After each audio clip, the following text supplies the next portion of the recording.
Makes sense when I go into the heavy material that I get into, where you'll see where it's coming from. Next thing I'm going to talk about is the big picture. And the whole presentation is really about giving you a feel for what that big picture is, where the pieces of things fit together, so we can get an idea of what's going on here. We're going to deal with past and present contact and how this race has been duped. We have been duped since the Christ period, all right? In the original books that became the Bible, there was information on the stellar races. There was information on the Nephilim race and the Anunnaki races. These were in the books of Enoch that were edited out of the Bible. So we're going to cover that a little bit to show how, because of political agendas, primarily orchestrated through the Church of Rome way back in 325 AD, there was a lot of things that we were denied.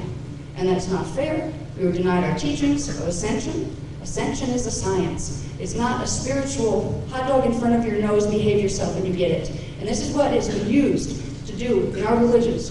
We have been taught to follow, to obey, to feel guilty, and eventually maybe if we're subservient enough, we'll get saved. That is not what those religions originally taught. So we'll cover that a little bit, so we can start to see. Because in this group, particularly if there's a lot of contactees in this group, you may already know some of these things. You may have been told some of these things by your own contacts. But what's important is the world needs to start knowing. The people that are still under the spell of the lies that we're told to keep us from our own heritage, they're out there and they will call you evil. They will point fingers at you because they're being taught this. There are ways to reach those people. So the more people that find out about how we've been duped and the fact that ET has been part of our history all along, the more we will come together as a race and stop being divided. And the religions are dividing us a lot right now because they're each teaching us to worship a different God. And all of them are telling you ETs are evil if they even acknowledge them at all. Yet they all say angels exist. The angels and the gods of old. That's just another word for what we call ETs today. And that's some of the things that we will also cover in the presentation. And some of the things that I won't be able to go in depth into in this hour that I'm supposed to have now. We'll cover more of it in the workshops. The workshops are going to focus on not only learning about things, I'm going to give you techniques for those of you who are interested in learning scalar mechanics, scalar waves, are standing points of energy that create the electromagnetic grid of light and sound that is the template that your bodies are built on. It's a template for the body, mind, spirit in dimensionalization. There are certain techniques called bioregenesis that you can use your mind to direct scalar waves through the body to help you regenerate the 12-strand DNA pattern.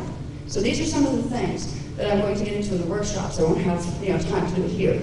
Now, some of the other things I'm going to talk about are hybridization. The primary 3 hybridization programs that are going on right now.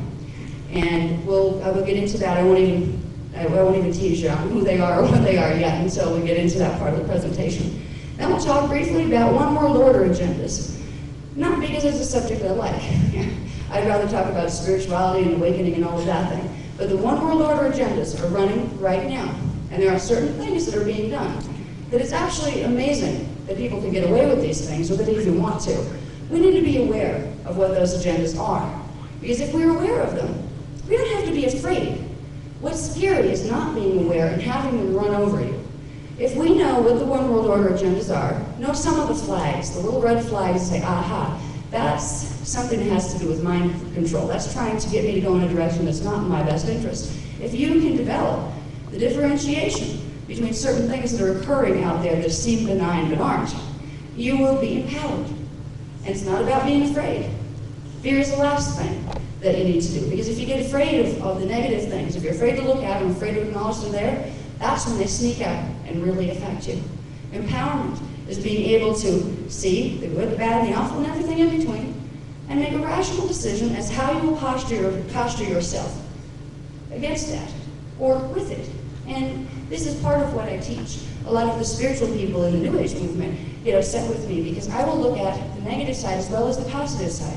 They do a lot of this light and love, but it stops there.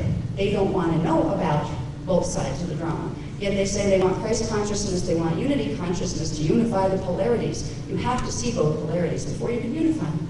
So this is why I go into talking about one world order agendas. Now, what this is going to come down to is you're going to be it with a lot of information that probably sounds really wacky to a lot of people who haven't followed any of these books yet, because there's been a whole lot of information to fill in the blanks, even between the Voyager's books. There's been 12 workshops given, 6-hour workshops, since that time, each on a new higher level of information. So if you have a million questions, by the time I get done with this, that will be normal, and there are ways to find the answers to those. There is a very cohesive paradigm of science and spirituality that's being presented here. You might not be able to see that cohesion just from little pieces, but I would urge you to hang in there and learn more about it, because it's really exciting to bring this paradigm here. This is a paradigm of science and spirituality that come together, where ET abductees and people who experience holy experiences with seeing saints and things, where all of a sudden they're understood in the same group. They're understood as having the same experiences, because that's what's really happening. So it's a really neat paradigm, and I'm really excited to bring it here, and I'm kind of almost intimidated, but I hope I do a good job, because this is priceless information. This is information that in the Christ period they tried to bring to you. This is information that in the Atlantean period, through the Emerald Tablets, they tried to bring to you. And every time this information was brought on this planet, certain forces made sure it disappeared very, very quickly. So this is kind of an introduction into a whole new world, and it's a world that belongs to us. Okay? We'll come down to, at the end, solutions. There are things that we can do to change the negatives that are happening here. There are things that each one of us can do personally to become immune to the negatives that are here, and that's what's important. We may not be able to save the world. I'm not even trying to save the world. But individuals, if they have enough knowledge, are fully capable of saving themselves. You don't need somebody to save them if you know how to save yourself. And that's what it's about. Okay, can you go to the next one? Okay. Now I'm going to briefly go through it. In fact, I'm probably going to talk so fast as I get going with this that you'll say, what did she say? Okay. This is my contact history. It starts here, 1964 when I was born. I was born conscious, which means I was aware of myself as an energy essence that came into the body, that rooted into the first 8 cells that are the base of the spine. I know what level of my consciousness I put in which cell, and I remember bobbing in and out of the body through the whole time until the body was grown, because I didn't particularly have a bond with my mother. So there is an experience called field integration that is precious, because if you can remember your field integration, you can remember where you came from. You can remember, that big thing that everybody's doing controversy about. Well, gee, is consciousness a product of the brain? Does the brain create consciousness, which means when you die, you're gone, that's it? There's a whole argument between science and religion. Does life exist beyond the body after death? If it exists before death, it exists after death. I'm living proof that all the things you hear about life after death are absolutely and positively true. And every one of you has memory. It's stored in what's called your cellular memory. It's in your DNA. It's unplugged right now, but you have the memory of who you were in other space-time frames. And what's really neat is it's happening simultaneously, because time is simultaneous. So when we talk about reincarnation, it's not just you died in one life and came into another. It's you as a soul simultaneously manifested yourself into several different space-time locations. And each one of them has a track of time in linear motion that they will run. This means you can make a conscious, living memory link now between you and your other selves and start communicating between them. I'm able to do this. I remember many of my selves, and I did all through childhood. And it made it a little confusing, because at first I thought everybody else remembered too. And I found out very quickly that they didn't, because I would remember people that I knew in other contexts, and they just wouldn't know me at all. It was very heartbreaking until I hit about first grade. Then I learned to deal with it and just not try to engage them here. But every one of us has this memory, and this is why I speak out. Okay, it was very hard for me to get to the point where I was speaking publicly. That was not something I wanted to do. When I was in college, I had started college, and I actually dropped out of college because I had a public speaking course, and I got an A on the written version, but then it was time to deliver the speech, and I couldn't even get myself to go to class. I was so terrified, and I actually dropped out of school because of that. At this point, many years later, here I am talking about all sorts of really wild, wonderful, wacky things. It took a lot to motivate me to do that. And what it took was realizing the things that I have been privileged to use these scalar mechanics that I talk about, the bioregenesis, to get the DNA reactivated so you can remember who you were. These are precious, and people don't know about them. So if I can share the level of knowledge that I have, and it can help you find those things in yourself, it's worth me getting out here and getting over my stage fright and talking. So that's why I'm here. Now, I have packages over there for anybody who wants them. We call them chart packs in the New York City workshops. And we basically just sell them for how much it costs to get them run off. They're all the manuals you'll see up here, all the transparencies. It's a copy of all of those. So anybody that wants more details, there's charts and things I'll show you in here. Anybody that wants more details can have them. We only printed up about 20 of them, but they're still over there for $7. Now, if I skip over things really quickly, it doesn't really matter. I just want you to know it is there. You can look at one if you don't want to buy one. It'll show a chronology from birth to the present of continual contact with ETs, but also with the spiritual essence of being. Now, my mother had said to me once, she said, you know, when I started talking about ETs, she said, I always wondered how you came to be when you did, because there was no way humanly possible you could have. My father and she had not been together in the time frame that it could have been conceived, the child could have been conceived. She didn't remember contact. She remembers having strange time distortion, which I would think qualifies as missing time. She also remembered some very strange things about me when I was very, very small. I would sleep from infancy on. I would often sleep with my eyes wide open. And it used to terrify her. Because there would be a baby laying in there and your eyes wide open, go like this, she doesn't see you, she's asleep.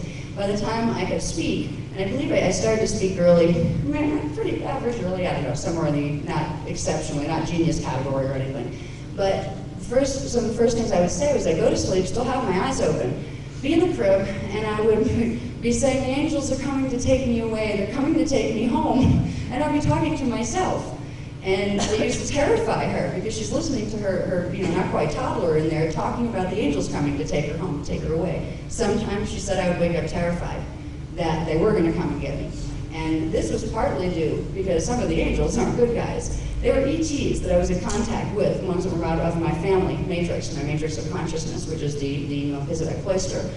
Others were what we call the intruders. They're the visitors that are here messing with people that they really shouldn't be messing with people. And because they are after a certain type of hybrid called an indigo child, which I was born as, they were trying to get control of my body since the time I was an infant. There are many indigo children here at this point. There are actually 500,000 indigo children among the populations. They started about 100 years ago coming in. The indigo children are in danger until they wake up and realize fully who they are and start to realize how to protect their fields. Because the other two intruder groups that are here, visitor groups, are trying to either body snatch them, which means get control of the neurological structure so they can direct them where they want, or they want to get rid of them, exterminate them. Because the indigo children have the ability to bring through the memory and the frequencies of consciousness that can help the races here learn how to block mind control that's done through electromagnetic pulse technologies. So they know the indigo children are a threat to the one world order agendas. So from the time that I was very, very young, we were dodging what we call psychic attack, which is fourth dimensional attack, trying to mess with me because I was an indigo child. Now, some other strange things about my growing up was my Aunt Kay, who I was his number 3 here. My Aunt Kay I was very close to.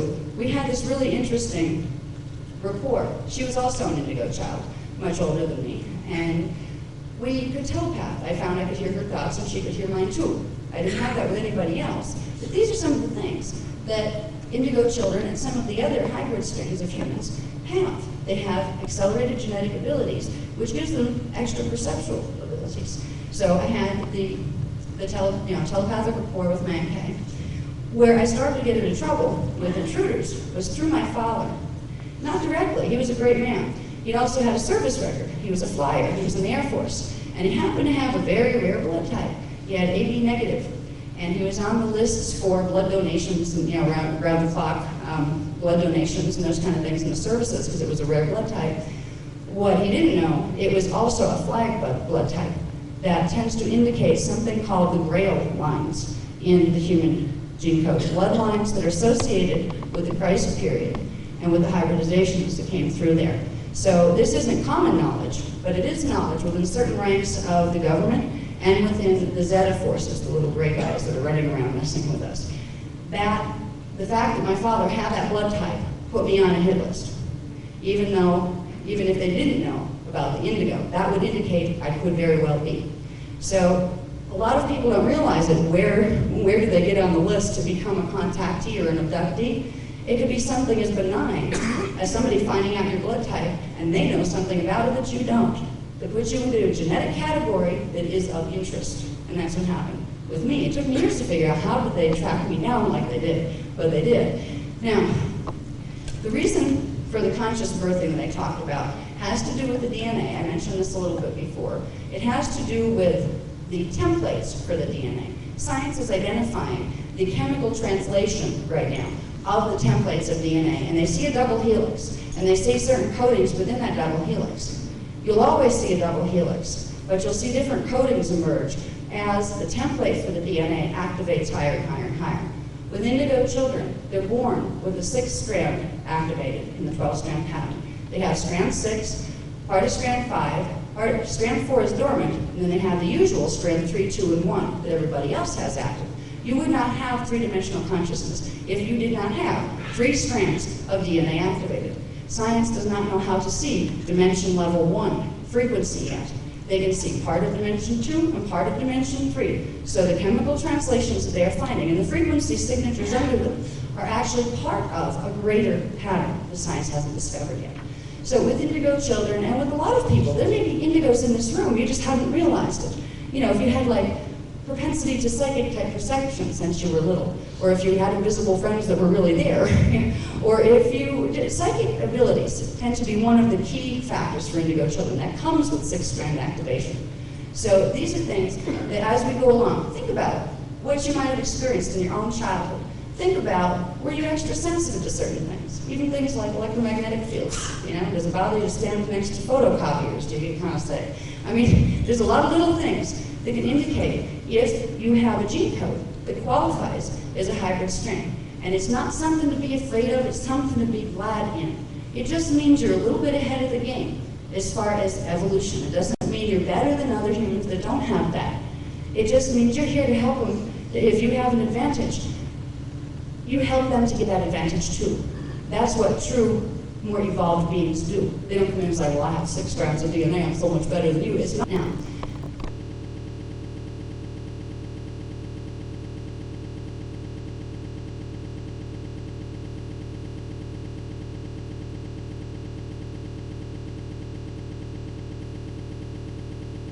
Now, in 1968, I started having my run-ins with what I call the Zeta covert government. This is a portion of the human governments that happen to be of a specific hybrid race line from way back in the ancient times. They're called the reptilians. A lot of people call them the reptilians. They're actually called the Nephidim. And they are a human hybrid race line. And you would be amazed at some of the political figures that actually fit into that family category. They have made agreements with the Zeta Reticuli races, which are a strain of reptilian beings from the Orion system primarily. They came here in the early 1930s. It wasn't just Roswell, it was before that. They made treaties with the government, with portions of our government that I call the secret government. And they have been running abductions, and they have been running hybridization and cloning programs as part of a one world order takeover agenda since the 1930s. It has gotten worse since the 1980s when the group called the Draconians got involved, who are from actually the higher dimensional systems of dimension 10. So you have 10th dimensional beings working with this negative agenda now, and they're influencing here. I got tangled up with the Zeta covert government through abductions because they found me through my father's blood type. Now that got into a bunch of very strange experiences. My life from probably about the age of 4 through the age of 18 was like being a pawn in a bizarre game of chess. I would have The negative ones abduct me and they do the medical experiments, and they were using my genetic material for hybridization programs and things, and they were trying to put me under mind control. They were trying to take down the DNA, so I didn't remember, and so they could get me under their influence. At the same time, I was having abductions, which were actually rescues, by my own family, Melchizedek Cloister, which they call themselves the Guardian Alliance, because there's a huge group of them. It's not just particularly that family line.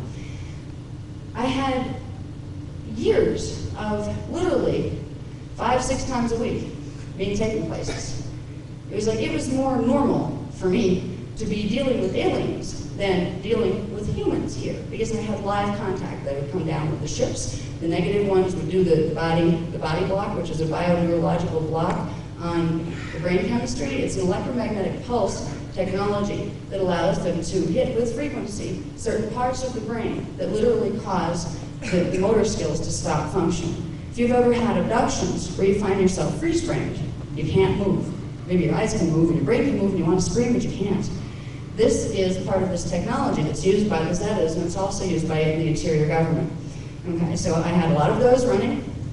I had, at the same time, I don't have this listed up here yet, I had the Guardians coming in, trying to assist me, trying to undo the damage, trying to get me unplugged from the mind control they were trying to do, and trying to save my life. So it was very, very hectic. And I had conscious memory the whole time, which made it even harder. It's one thing if you're asleep and you're having these strange experiences, and maybe by the time you're 30 or 40, you go get put under hypnosis because there was something weird, and then you find it. At least you had a chance to have a normal life as a human. This was necessary, and I know on a higher soul level, I agreed to participate in these experiences so I would learn, so I would know the ins and outs, because I walked both paths. I would see what it was about so I could tell other people. But it wasn't easy. And there are people right now going through a lot of this. People are still being abducted by the negative side. This is one of the things, if you go hang out with the people in the New Age movement, which, hey, a lot of my teachings fit right into the New Age movement. But there's a group of them there that they don't want to recognize that the negative influence is still here. You will hear a lie being told there by several very, very prominent teachers. The Zetas went away. That something happened and raised something to D5 consciousness in our planetary grids, and they all went away, and now we don't have to be afraid, and now we don't have to worry about it. Why are people still being abducted and having medical experiments done on them? Because I have seen groups of abductees over and over and over that are still having terrible experiences with negative type of abductions. So when you hear those things coming from New Age people, God bless these people, they don't see what's happening. And the reason they don't is because they're in contact with things that are telling them not to believe those things are real anymore. Why? Because they're easy to manipulate if you put your guard down. If you don't think you need to learn how to protect your bioenergetic field from interdimensional manipulation, you're easy to manipulate. Some of these lies are being promoted in the highest levels of spiritual teachings. They're being put right in there with the good teachings. This is a ploy, and it's part of the One World Order agendas. Other parts of the New Age movement are wonderful. They're teaching you valid technologies. They're involved with definitely positive ET contact and high-dimensional contact. The New Age movement is becoming a very scary place because there are efforts being made right now to ensure that it divides, to make sure that they cannot unify under an understanding. It's being infiltrated, and that's one of the agendas that we'll talk about as we go along. Let's see. Anything else I need to touch on? Okay, no, we can go on with that one. Yeah. Okay, we can run through these real quick. I'll give you the visual pictographs here. Okay, this was when I was 4 years old. I was playing out in the driveway of my aunt's trailer, and broad daylight, a little gray thing came up behind me. This was one of the negative ones. It had a little silver rod, and it waved the rod. Before I could run or scream, I was in that freeze frame state, and I was taken up high. Can you slow that down a little bit? Because there's a thing up there. Yeah, way up above. There was this big black triangle type ship that you could see up above the clouds, and I was literally levitated up. That's when the negative abduction started. That was the first physical negative abductions.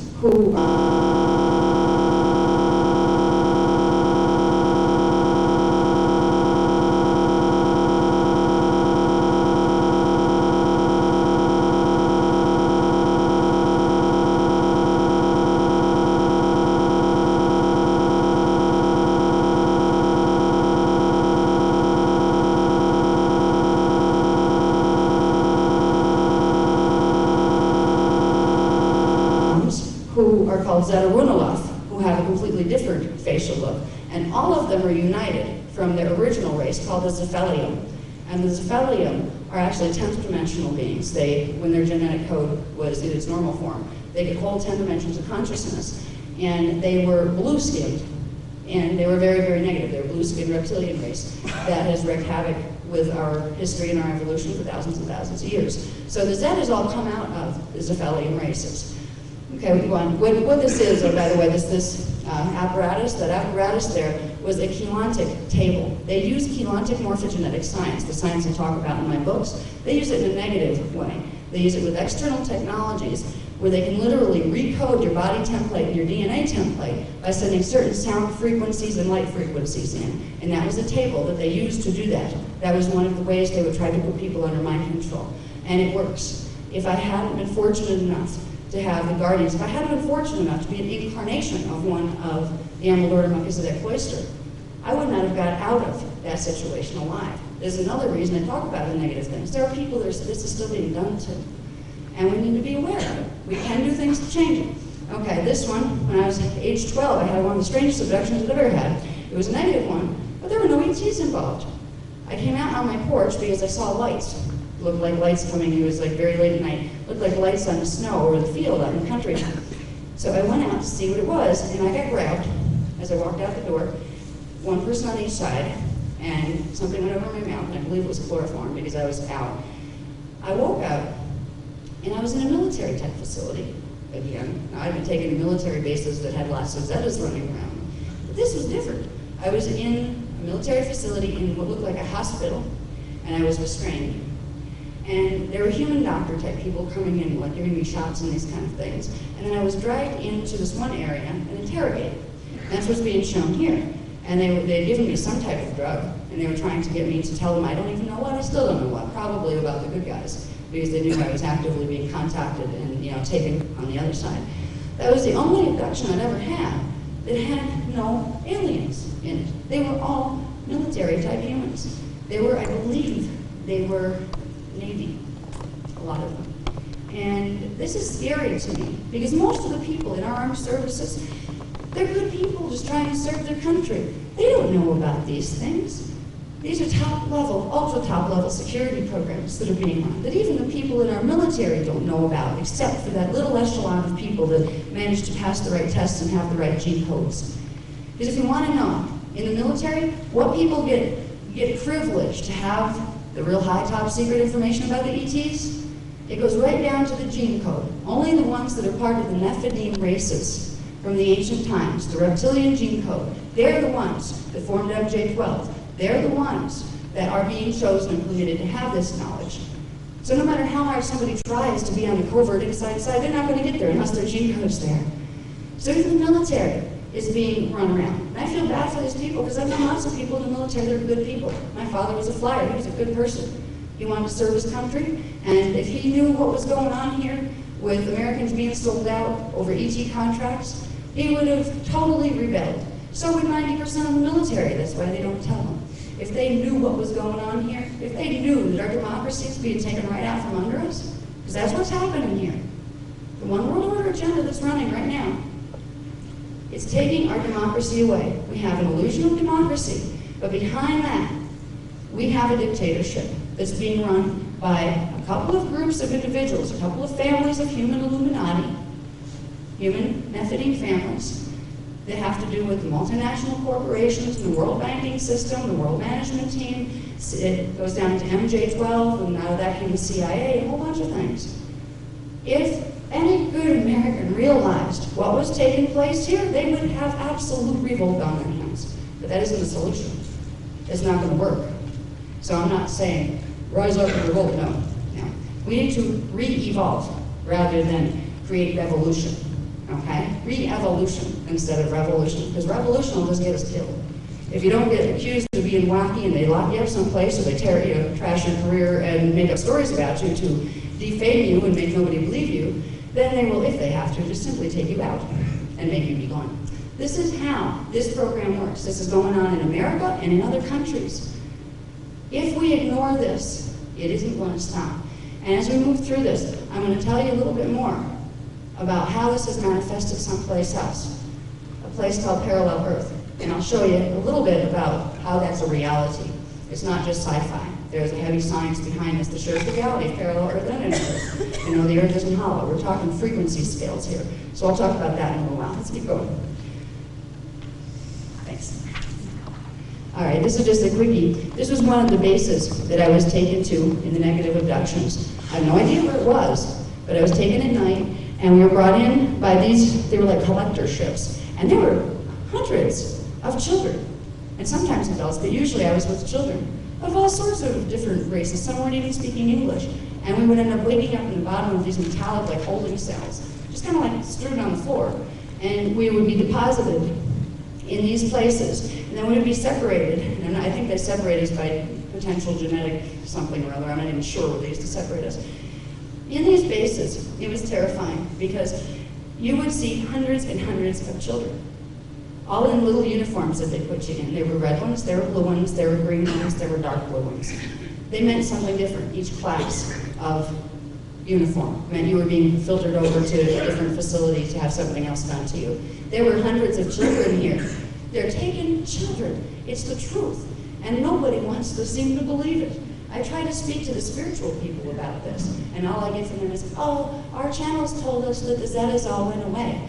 Did you ever check the resume on your channels? Why are they telling you that when it's not true? You know, this is some of the stuff that's going on that has motivated me to speak out. People don't deserve to be treated this way, and we are being treated this way.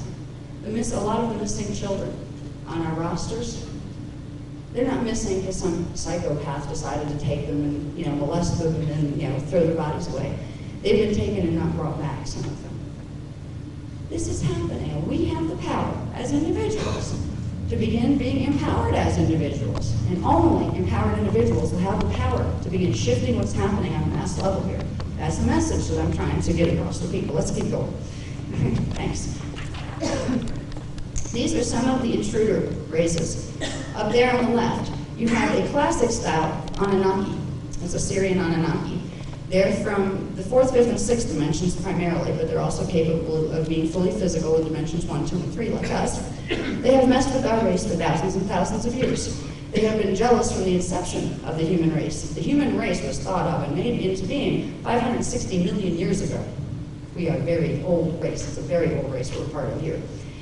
The Syrian Anunnaki have always had a grudge against this particular race, and it had to do with jealousy.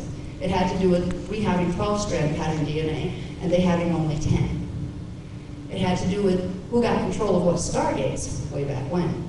So these races of Anunnaki, some of them have come around and decided that they would work for the benefit of all. But primarily, they are still interested in hijacking Earth's human evolution into their own particular Anunnaki hybridization plans to make sure we never activate our 12-strand pattern, and to make sure we never reclaim our heritage, what we were created for, which I'll talk about in a little while. It has to do with something called the Emerald Covenant that was made 248,000 years ago. It was an interstellar promise, and it's a promise that's being restated today. It's a promise the Anunnaki don't want us to know about. Now over here, on the upper right, that's called a Dracos. That was created, a particular hybrid, was created about 1 million years ago on Earth. They think Earth belongs to them. As humans originally weren't created on Earth. They were created in dimensions 4, 5, and 6 on Tara, which is the, you could say, twin of Earth on that harmonic of manifestation. The Dracos are part Draconian. Draconians, if you saw a Draconian, it would look like a middle-sized dragon that walks on 2 legs. They look they're reptiles. They're part of what's called the Seraphi families. In the old ancient books that talk about the angel rosters, we had the Elohim and the Elohai, and we had the Seraphi and the Seraphim.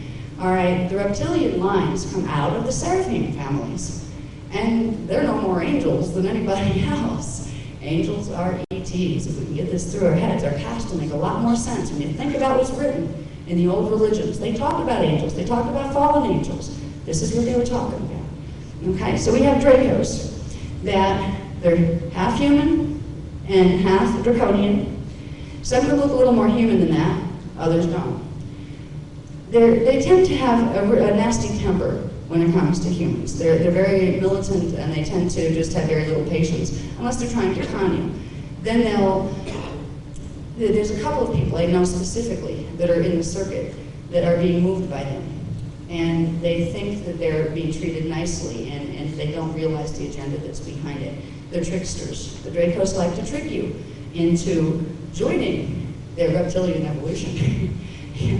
So there, in the middle, that is what I was talking about before, the Zephelium. That is the head shape. Now picture that in blue skin. That's the Zephelium, the original imprint out of which the Zeta races came. They're the controllers of the Zeta races. The Zeta races function in a caste type system where they have very specific ranks. And it goes with the DNA. Who has more DNA, has more intelligence, has more power within the ranks. This is how it works there. They're very authoritarian. It's a dictatorship. And these guys, the Zephelium, are the head of that dictatorship.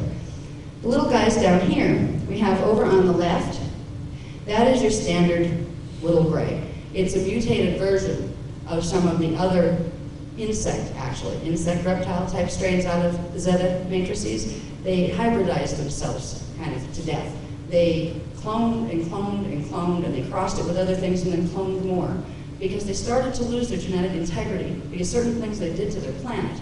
They were from a planet originally called Apexi and Lao, and it's not even in this harmonic. It was in what we call the next harmonica, which is dimensions 4, 5, and 6. They blew it up, and they got stuck in between dimensional warps and things. And they're dying as it is. That's why they came here originally, was to regenerate, to find the traces in the human hybrid lines that still had some of the reptilian codes that they could take and harvest to regenerate their own pattern. They knew that humans were connected, that there were races of humans on the planet that were hybrids, that had their reptilian coding that could save them. That's why they came here in the first place. Okay, the little guy over here on the right, he has 6 fingers. They're your classic EV, okay? The EV guys over here, that's what they call them EVs. I don't know who coined that word, but it's one of our words down here. It means extraterrestrial biological entity, for lack of a better thing to call them. They're actually a hybrid between the Zeta races and the Dracos. And they have a little bit paler skin than the gray color. It's more the Anunnaki.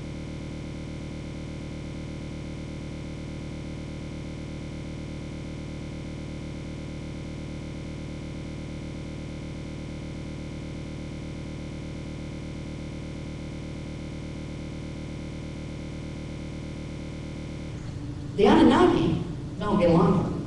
They don't like them. They never did. Most of the Anunnaki have been enemies of the Zeta races for many millions of years. So we have a very interesting drama unfolding on Earth. We have 2 factions that don't like each other, and neither of them like us. So we're caught in the middle of a level of interstellar politics that we have not been trained at all to even think could possibly be real. It's an amazing situation. This is the big picture we're walking around in. It's much more than what does an abduction mean. It's, oh my God, what does it mean that people are being abducted on mass levels at this point? We need to know the agendas if we're going to be able to posture ourselves. Okay, we can move. Thank you. Okay, in 1972, I began to have direct physical contact with my guys, my family matrix, the Guardian Alliance, the Emerald Order of Melchizedek Cloister. That's what the initials of there stand for. Now, EOMC, Emerald Order of Melchizedek Cloister. Okay. They made physical intervention when I was 7 years old with what freaked me out because it was another gray. It was actually a gray, except it had large blue eyes instead of large black eyes. I'd already been dealing with the little grays as nasty little militant soldiers working for the negative sides. I wasn't any too happy to see them. But it explained to me, it approached me in lilac bushes where I was playing at my grandmother's house, and again in broad daylight, and it said, I won't hurt you, so I want you to understand. They know what's happening, and they're going to stop it. You're safe now. So this is strange. Usually the grays are terrorizing me now. You know, this little gray is being friendly. What I found out was in 1983, there were amnesty contracts offered by the Guardian races to any of the grays, to any of the negative ones that wanted to stop messing with humans. They would help them. They would help them with their evolution in a way that did not violate other life forms. In 1983, The Dracos and the Dracon from the Orion system got involved with the Zetas here. And a bunch of the Zeta races that weren't quite as militant as some others wanted out because they were terrified of the Dracons. And they accepted amnesty contracts with the Guardian races, and they're on a short leash. It's like, and of course they don't trust them, but at least, you know, if they have to help clean up the messes they made. So some of the gray contacts people are having now used to be negative ones, but those particular grays ended up going over and accepting amnesty contracts. Now they work under Guardian protocols to try to help you because they messed with you before. It's very, very confusing what's going on with the grays. There's a group of grays called the Regalians that refused amnesty contracts. This group made agreements with the Draconian matrix. We call it a matrix of consciousness because it manifests in numerous different race strains, but they're all reptilian. This is the D10, 10th dimensional matrix of consciousness. The Regalians made treaties with the Draconians, and at that point, the human Illuminati that had made treaties with the Zeta lost control of the whole game. That's when they became pawns, and they started to realize it. And at this point, the human Illuminati are scrambled. They don't know what yet to do with the situation. They're completely dominated by the Zeta Dracos alliance. That's the Dracons and the Dracos and a couple of other reptilian groups. We have Torandaras and a couple of other ones coming in from the other systems that are backing these guys. This is a huge drama that's going on here. It's not just a couple of little grays running around. So we're stuck in a situation where we have large groups of very ancient interstellar kin coming back here, and they're interacting with us, and we can't tell. The person who's a contactee, on this level, you can't tell yet who's contacting you. Why are they contacting you? What does it mean for you? Some of you will feel a great deal of love for your contacts because you'll feel the family relationship. Some people, it is not just about the gene code being connected. Let's say you have a reptilian gene code that you don't know about any more than anybody else does. It's not just the gene code that you have.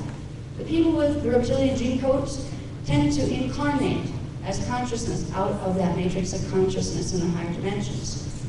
So when we have reptilian humans here, they are incarnations of the draconian matrix. That doesn't mean they're bad.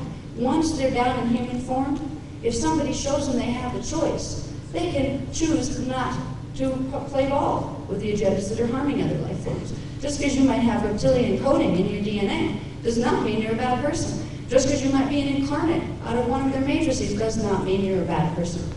It means they're going to jerk you around until you find the difference. And if you find you're one of them, you can use bioregenesis of the DNA template to block anything they can do to mess with you. And you can choose as a free and sentient being because you are in a human imprint now, and that's what will unify all the races.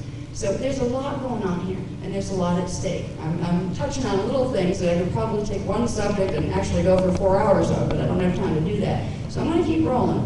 I want to mention here the priests of Ur. Okay, the priests of Ur are a group of elder race humans that have been involved with Earth. They're involved with the inner Earth. They're involved with the higher harmonics of Earth that we call Tara and Gaia. But they're also involved with this planet. There are certain groups of them. One group is in Kauai, Hawaii, and they're physical people on the planet who are very, very old. Some of them are hundreds and hundreds of years old. They have DNA that regenerates, so they don't age the way we do. They are part of a security team that was appointed many, many millions of years ago when the human experiment was being formed. It was an experiment to see if we could unify all of the interstellar races through the human imprint. So the priests of Ur were the guardians of the human experiment since the time it began. These beings are contacting people now. I've had a number of people write to me or call me and say, what are those priest guys again? Because I think I met one. You know, they tend to look human, but they're very tall. And some of them are very, very good looking compared to the average, human that's here. They're like your classic pretty human. Some are female, some are male. It's not a patriarchal priesthood. It's totally egalitarian. And that's what all the teachings originally were. The Anunnaki are the ones who set the format here for the father god male dominance thing, the patriarchy. The true spiritual higher level beings know that male and female are just aspects of identity, and they're actually reflected in each other. One is not superior to the other. This is what the higher beings will teach you. The Anunnaki will teach you that It's a father god, and they're supposed to bow down to that father god, and women are lesser than men. This was how they controlled the breeders. This was how they kept the thumb on the ones who could bear the babies in their bodies, so they could make sure they could hybridize in the way they wanted to. What's scary is they got most of the women believing it. So for generation upon generation, women accepted the fact that God created me not equal, so I have to listen to somebody who may not be fair to me at all, just because God said it was that way. This is how we've been duped and deceived. And males aren't bad people that want to go around dominating women. They've been taught that they're supposed to. They were taught from ancient times that you weren't manly if you didn't go, playing word of the household, and you didn't teach your woman a lesson and your child a lesson if it didn't work. We have been programmed here. Our belief systems have been programmed so badly that we sit in the middle of our contemporary age going, wow, there's all these issues. Where could they have come from? What do we do with them? It's such a mess. Look at all the conflict. Males and females don't get along. Everybody's usually mad at each other. We have different races not getting along. Different creeds and religions not getting along. What happened to this race? E.T. That's what happened to this race. Intervention with conflicting creeds, conflicting agendas that started thousands of years ago and have played out ever since. Okay, let's keep going. Here we go. Thank you. This was one of the good guy, actually, pickups. When the Guardians started to come in after age 7, they would do these great holographic ships where it looked like a mountain. It was a hologram. It was a ship, but they disguised it. And they told me after a while, we know that you can see the ship, but there's some of the other children that are having their DNA accelerated and that are being worked with, that they would be frightened if they saw spaceships. So they would actually create a hologram of something you might see out of a fairy book or like a children's story, floating mountains and that kind of thing. They were trying not to frighten the other children. In the town, Carbondale, Pennsylvania, where my original contact started to happen, there were at least 30 other children that were picked up regularly by the Guardian Alliance. They were indigos. And they were awakening slowly. Not all of them were conscious at birth. Some of them were, depending on the type of indigo. And they were being trained and taught. I haven't had contact with them. I don't know how they fared or whatever. But there were also ones being taken by the negative side.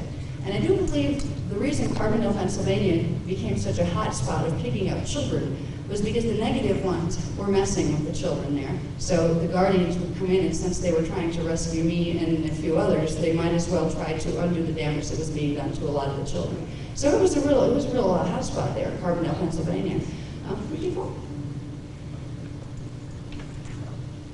Okay, this is one of the learning centers that I was taken to in the Guardian experiences. We were taught how to read energy signatures with our fingertips. There would be symbols that would come up on a screen in light, in like different colored light, different look like geometrical symbols and that kind of thing.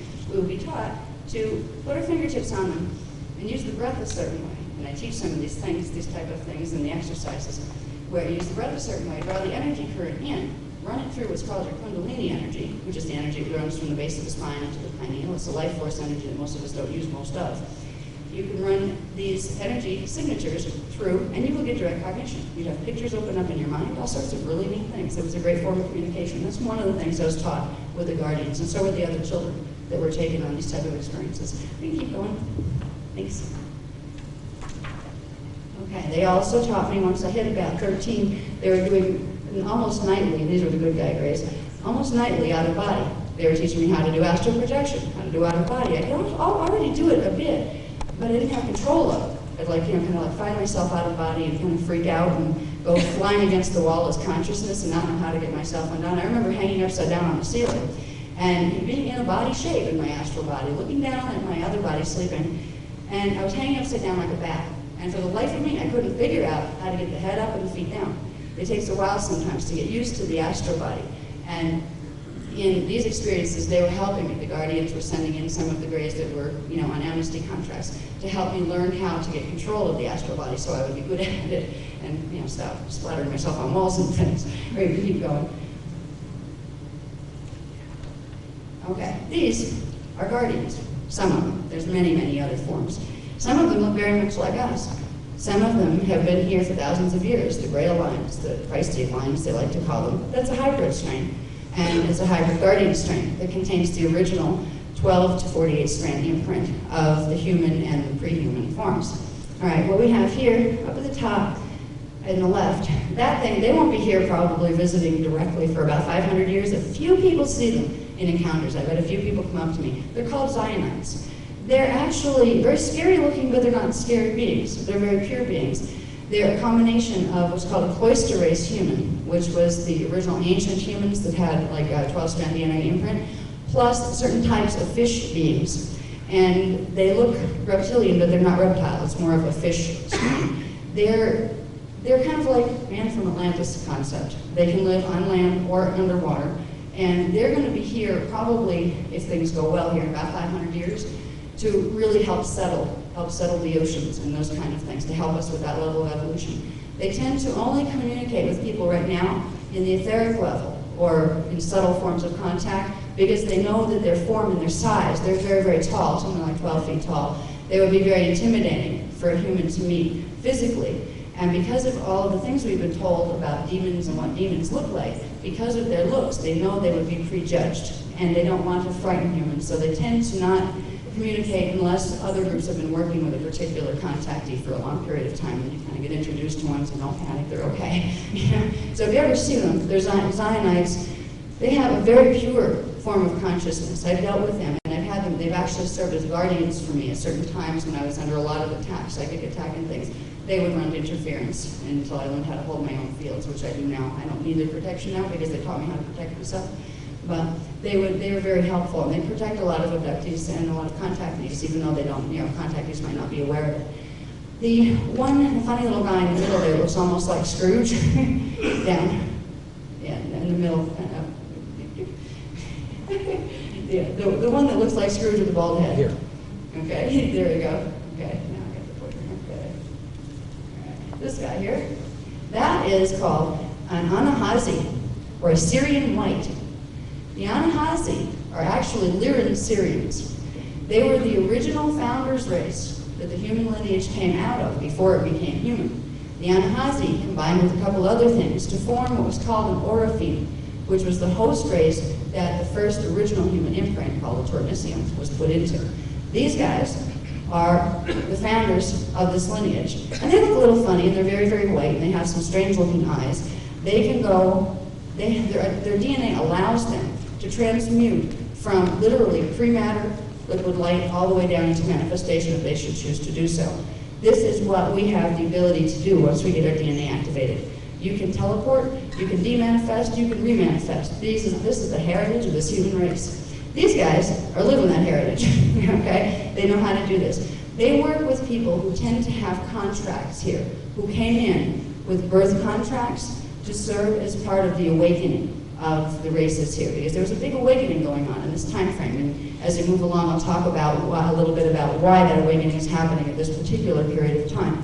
But they're the Syrian whites. These over here, they're the Bigfoot guys that everybody's wondering if they really exist. They're called the Quadrantilier. They were actually started before the human race to try to have those that be the race that would become responsible for being guardians of the planet. But they were so sensitive to the natural world of the planet, they couldn't break a leaf off of a tree without feeling pain. They couldn't move rock or affect the environment. They had to allow it because any type of infringement on the environment would cause them pain.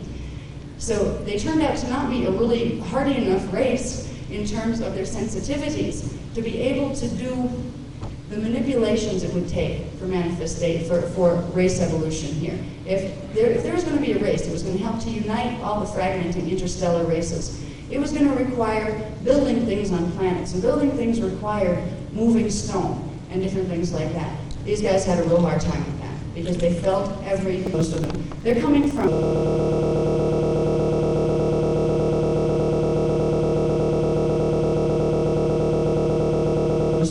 They're coming from what's called the inner Earth portals. There's a frequency modulation zone that exists about half turn over as far as the angular rotation of particle spin goes. There are reality fields taking place within the same space-time as we are. But there is a shift in the axis that the particles spin on. So they don't see each other. They literally move through each other. The inner Earth qualifies as one of those spaces, so does parallel. So there's a lot of things that we need to learn about physics before we're really going to understand what's going on here. But these guys come up from the inner Earth a lot. They still try to monitor the planet, particularly now, because the planet's going through, between the year 2000 and 2017, it's going through some very interesting changes that have not happened here in over 200,000 years. So there's a lot of presence coming from every which way to see what's going to happen on Earth. Okay, this over here, her name is Azara. She was considered one of the original human types. They were called tornisium. That was the original human form that was created in dimensions 4, 5, and 6 on Tara.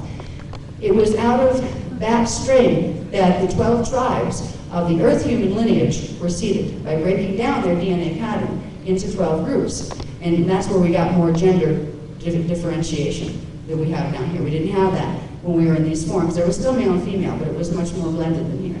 Her name is Azara, and she is one of my regular contacts. She's also an incarnate, like I am, out of the Melchizedek cloister, matrix of consciousness. But she last had her physical incarnations about 550 million years ago. She's been out of the game of physicality for a long time. But I still have telepathic rapport with her, because we're all eternal. This is one thing people here tend to forget because of the belief systems we're raised with.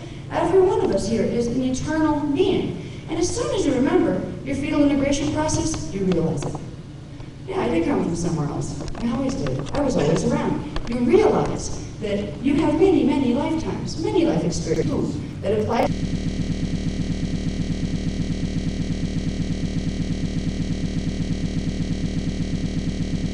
that applies to your personality, to your being. You evolve, you grow, you experience. There are beings in this form, some of us in this form.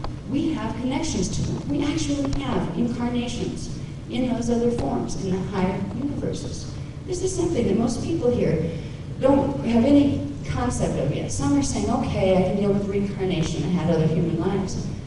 Part of your incarnational heritage is other lives and other biological forms that are characteristic to the higher dimensional fields. The dimensional fields change something, and that's called the particle base. Down here, we have gross matter, physical matter density. It's a carbon-based biology. When we get into harmonic universe 2, which is dimension 4, 5, and 6, we have part carbon, part silica-based biology, which gives us a semi-etheric matter form. It's a much less dense state than the physical matter we're accustomed to. When you go up past that into dimensions 7, 8, and 9, you get into an etheric matter density, which is a silica-based biology. So there's a progression of biology that we will experience. Once you come into time and manifest, you go through various stages, from antimatter to pre-matter to etheric matter to semi-etheric to physical matter.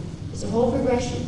There's a whole picture here that if we can start to understand, we'll start to understand ourselves, we'll start to understand the ETs, we'll start to understand where we fit together, what our differences are and our similarities are. There's a whole big picture that we really need to identify if we're going to become effective in handling ourselves in relation to what is happening right now in our environment. And that's why I'm talking about it. Some people may think I'm very strange, and so I like to talk with scientists sometimes because we have a whole level of physics that's being presented with this. But I don't have time to spend 3 hours arguing about particles and muons and meisms and all sorts of other things. Right now, I have to show the framework. So that's why I'm giving you pieces. But I want you to understand this is a whole huge paradigm. It's a paradigm that we understood as a race in the past. 200,000 years ago, this race of beings we call human we were on the planet. We were called the cloister races then. We had higher DNA content. And with that higher DNA content, we had higher consciousness. We actively used these sciences. The paradigm of science and spirituality united that we're bringing back here was used as common knowledge by them. And it's also used in the future. Now, the Guardian Alliance groups that physically come and visit with me and work with me are coming from the year 6,520 AD. Okay? That's a time cycle that's very far advanced compared to our own. And they have time mechanics and all sorts of things that I don't have time to get into here, but there's time mechanics to go with this too. If we can realize that we're a part of this whole thing, the knowledge I'm presenting now, it only seems weird because you've been taught something different. And you've been taught, if you look at what our science knows and what it doesn't know, it's scary. How can they say they can negate a paradigm like this? They don't know how to open stargates. They don't even know what a stargate is. They don't even have a definition for what a dimension is. These things are presented in this paradigm. So what I'm hoping is the people of scientific persuasion start to say, wow, you know, maybe I could be the one to find the proof. Instead of asking me, I prove it before I listen to you, I get this a lot from the scientists, yeah, prove it before we'll even listen to you. Why don't you look at the paradigm and see how you can use it and work with it, is what I try to say to them. Okay, let's go through these quick. This guy here is an Arcturian. He's kind of funny, he had like almost like frog-like skin. It was paler than a frog, like a pond frog, but it was amphibious like that. He's a good guy. They work with the Syrian Arcturian Coalition for Interplanetary Defense. They're one of the groups that are visiting here, and they're working on what's called the Portal Protection Plan. That's the planetary vortices, which are part of the Stargate system that allow things to come in from the interdimensional time fields. There's a whole security operation going on as far as keeping those vortices secure and free from intruder infiltration. And right now, I don't know what it is like. It's like a running score. Every week I ask, okay, is it 50-40 or 50-50, 40-60? What's the balance this time? Where it's almost like a game as far as who's controlling the vortices. Right now, for instance, in New York City, that has been under, for a good 8 years, that has been under negative control. It's been under control by the human Illuminati. They're working with the Montauk Project, which has to do with the base that's out under the water in the triangle. There's a whole connection there. That is one place where there's a lot of manipulation taking place because the negative ones have control of the vortex there. There's other places that are secured, where the vortices are being, monitored by guardian races, not just the guardian races that work with us. There's lots of different guardian races that visit too. Okay, let's see. This one was one of the Greys. Her name was Amira, and she was one of the good Greys that actually was a teacher for me in a lot of different things. She taught me about something that I'm going to talk about briefly, because I know I'm running out of time here, I can go forever. Amira taught me about something called the Oyster Doratura plates. Now this is what's going to be very interesting. These plates are little discs that, they almost look like little flying saucers. They're made of a metallic substance that's part platinum and part something else that's not of a metal from here. They're holographic recording discs. They store huge, vast amounts of information. They were given to the cloister race humans 248,000 years ago as part of the gift of the Emerald Covenant. The Emerald Covenant was a promise from the interstellar races all the way up the higher dimensional scale to assure that Earth humans got to evolve back into what they originally were, which was a 12-strand DNA pattern. It was a promise that we would be able to re-evolve and not be hijacked. We would be able to re-evolve to our 12-strand self and what we were created to do, which was to become guardians and keepers of the interplanetary Templar complex. The interplanetary Templar complex is a system of stargates that runs from this planet all through the interdimensional spectrum through other planets. Every planet and every star has at its core sets of black and white holes. These black and white holes operate in certain frequency ranges. There is a range of frequency of vibration that happens in large time cycles. It creates opening and closing of these black and white holes, and they become stargates at certain periods. There are maps. There was a book that was part of the Bible once called the Book of Maps and Keys, and it was the diagrams showing the stargates, what systems they connected to, and the dynamics of how to use them. This is human heritage. Right now, all we hear about Stargate is that Stargate shows on TV, the SG-12 or whatever it is, and the sliders, perhaps. This is all we get on Stargates. Once upon a time, it was taught. It was taught in every school. Every child at the age of 4 knew what a Stargate was. It was intrinsic to our culture. Our Stargates are called the Halls of Amente. That is why this place has been prime real estate and a prime place for other interstellar races to come in and try to control this race, because we have key stargates to control the other stargates and other systems. So Earth is valuable real estate in the interdimensional communities. Because of this, they don't want humans down here to evolve back to what they were created to be, which was guardians and keepers of the stargates. If we're back to our 12-strand evolution, if we get our memory back and remember who we were and what we came to do, nobody's going to come in here and use those stargates for negative purposes, because we were created as a sacred trust to bring what's called the law of one here, to make sure the stargates were run by something called the spiritual law of one, which in the scientific translation is the universal unified field of theory of physics. There is a pattern of unified field physics that certain things work and certain things mess things up. If you put it just as simply as that, there are certain practices of physics that will work well and allow things to continue evolving, and there are other practices that will make things fall apart and create major issues and will be life-threatening rather than life-supporting. The law of one spiritual teachings were meant to uphold the physics teachings, the science teachings of how to work with the energy structures of a multidimensional system without collapsing that system and all the life forms within it. Human race was created to be guardians of that law, to let other interstellar races who had gone into digression know that they could not use these powers. They unplugged, and we didn't remember who.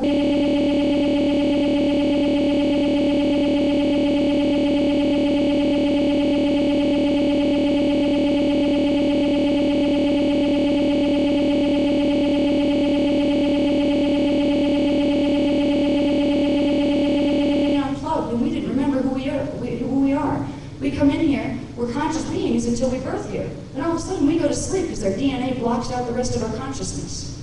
Every one of you has a 15-dimensional identity. It's there with you right now. And it was there with you from the time you were born. The only reason you don't remember it is because when you come into fetal integration, most people have only 3 strands of DNA activated. That means only 3 levels of consciousness, 3 dimensions of consciousness will be able to embody. Your higher dimensional parts, which you can call your spiritual identity, from dimension 4 through 15, can't anchor consciously in a body pattern that only has 3 strands of DNA activated.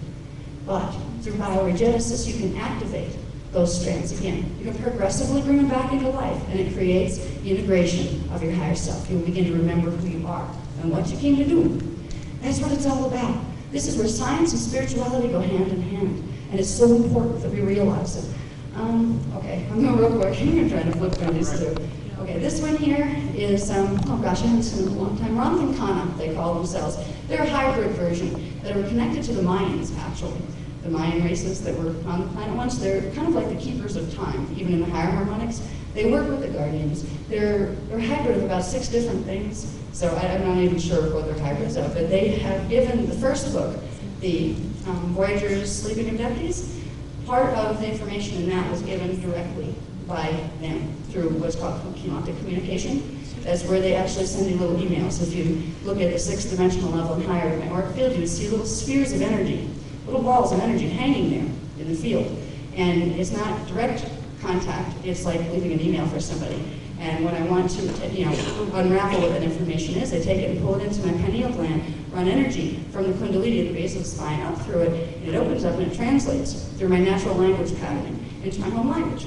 So that's how the first manuscript was given for Book 1, Voyagers. So they're the Ramthankana down there in the corner on the right. And the top right.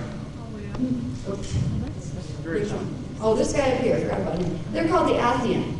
All right, these are white, they look like very large white praying mantises. There's also a version of them that are more like gray and dirty and kind of skaggy looking that are negative, but the white praying mantises and also gold ones, because they get gold as they age, they're from about the 10th dimension, but they're connected to the higher dimensions as well.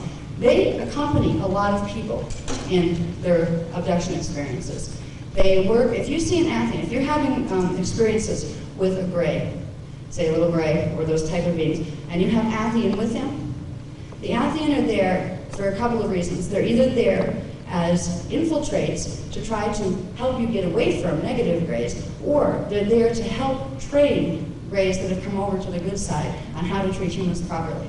The Athean are connected to, they're one of the races that were combined with these guys to form these Zionites. They're a very ancient race of beings. They're much older than the human species was. And they're from the higher harmonics, and they're an eternal race, which means they don't really die. If they get sick of being in a body, they just demanifest themselves. But they're visiting a lot here with the abduction experiences. Okay, I think we covered everybody there. Oh, yep, that guy. Okay, his name is Jonathan. He's one of the priests of Earth. This guy. I deal with him frequently. When When you see him in his natural form, he's about 11 and a half feet tall. He's blonde and has very tan skin and very, very blue eyes, and he's very, very handsome, but he's very large. When he manifests here, he sends like a little holographic version of himself, so it's like size proportion, so you can kind of interact with each other. He's one of a group of about 12 priests of that work out of the Kauai, Hawaii base. And he comes through. These guys are time travelers. They can, come, they don't have to like have a house in Kauai. They have certain areas underground that there's actually tunnels in some of the mountains there. And there are physical places where these guys hang out. But they're not always there because they're bobbing around time systems a lot. But his name is Jonathan, at least that's what he addresses himself as here. His name is really something that's very long and not pronounceable, at least not to me. Some of them have very long names because they're using a language called Anahazi, which was the first outer sound language. All other languages came out of it. Anahazi was the original language of these guys up here. Whoops, I lost my pointer. These guys up here, the Syrian Anahazi, they're Syrians. It was the first externalized language that created the ability to communicate in other than telepathic means, which was what most of the beings of higher evolution do. They don't use verbal, they use telepathic. So if you end up in contact experiences with guys who have really, really strange names, ask them to just spell it phonetically. That helps sometimes, and if not, just ask for a nickname. Because a lot of times dealing with a language that's so complex, it's like trying to take the large language that all the other languages fit into, and then try to translate that into one of the other languages. You're not going to get that much into one of the smaller languages. So you won't get a lot of the translations when they're given in Anahazi. Okay, let's flip. I think we're ready. Okay. All right, this is going to be in those packs over there, the little chart packs. I'm not going to cover this because it'll take me another half an hour. I'm already probably over time, and I want to get to the point of all this, which is the agendas. This is about the Carbondale UFO event of 1974. To run it down briefly, something crashed 3 blocks away from my house in a silk pond, and it glowed for 9 hours under the water. And they had the Civil Air Patrol in, and they had the cops in, and they kicked the media out, and all sorts of things. And it was a fiasco for about 4 days. And right before this, there had been about a week in the local farm areas around Carbondale, there had been reported TV outages and power outages and flying saucers flying around, all this kind of stuff, sightings all over the place. Well, by the time the whole fiasco ended, it got written up as it was a hoax. It was a lantern that was thrown in the pond, and it had a 9-volt railroad battery to it. So this 9-volt battery kept it going for 9 hours under the pond. Didn't explain why. It was seen flying 5 miles away over Salem Mountain and 5 miles from that place and ended up in a pond with witnesses on both ends. They covered this up. And I was having abduction and contact experiences before, during, and after this. I think it was about a week before this went down, I had Grays, the nasty ones, chasing me around my living room. So it was like, yes, no kidding, there's ETs here. I knew that. But I want to show you real quick some of the newspaper articles. I'm just going to show you the headlines. Just bring it down for the headlines. It's not the little words. Okay, search underway for the Carbondale UFO Carbondale Pond. Okay, we went from there to the next one. Carbondale's UFO identified as 6-volt railroad lantern. Interestingly, they didn't let the Civil Air Patrol guys or any local divers, they didn't let any of them go down to get it. They hired some other guy from Syracuse University and had him come in with special equipment to go down and retrieve the lantern. Found that very interesting because there were many other places. There were 3 UFO investigator groups from various parts of Pennsylvania that had come to the scene, and none of them were allowed to go down. Okay, so as it progresses, the UFO witnesses stick to their original stories, which was, hey, we saw this thing, it's no lantern. The UFO experts have the doubts about it, being a hoax because they wrote it up in the papers as it being a hoax. I had some other, I don't know if I have it with these, I don't think I do, but somebody had given me a copy of what was supposed to be an inter-office memo from something called the 20th Century UFO Bureau out of, I believe, Philadelphia at the time.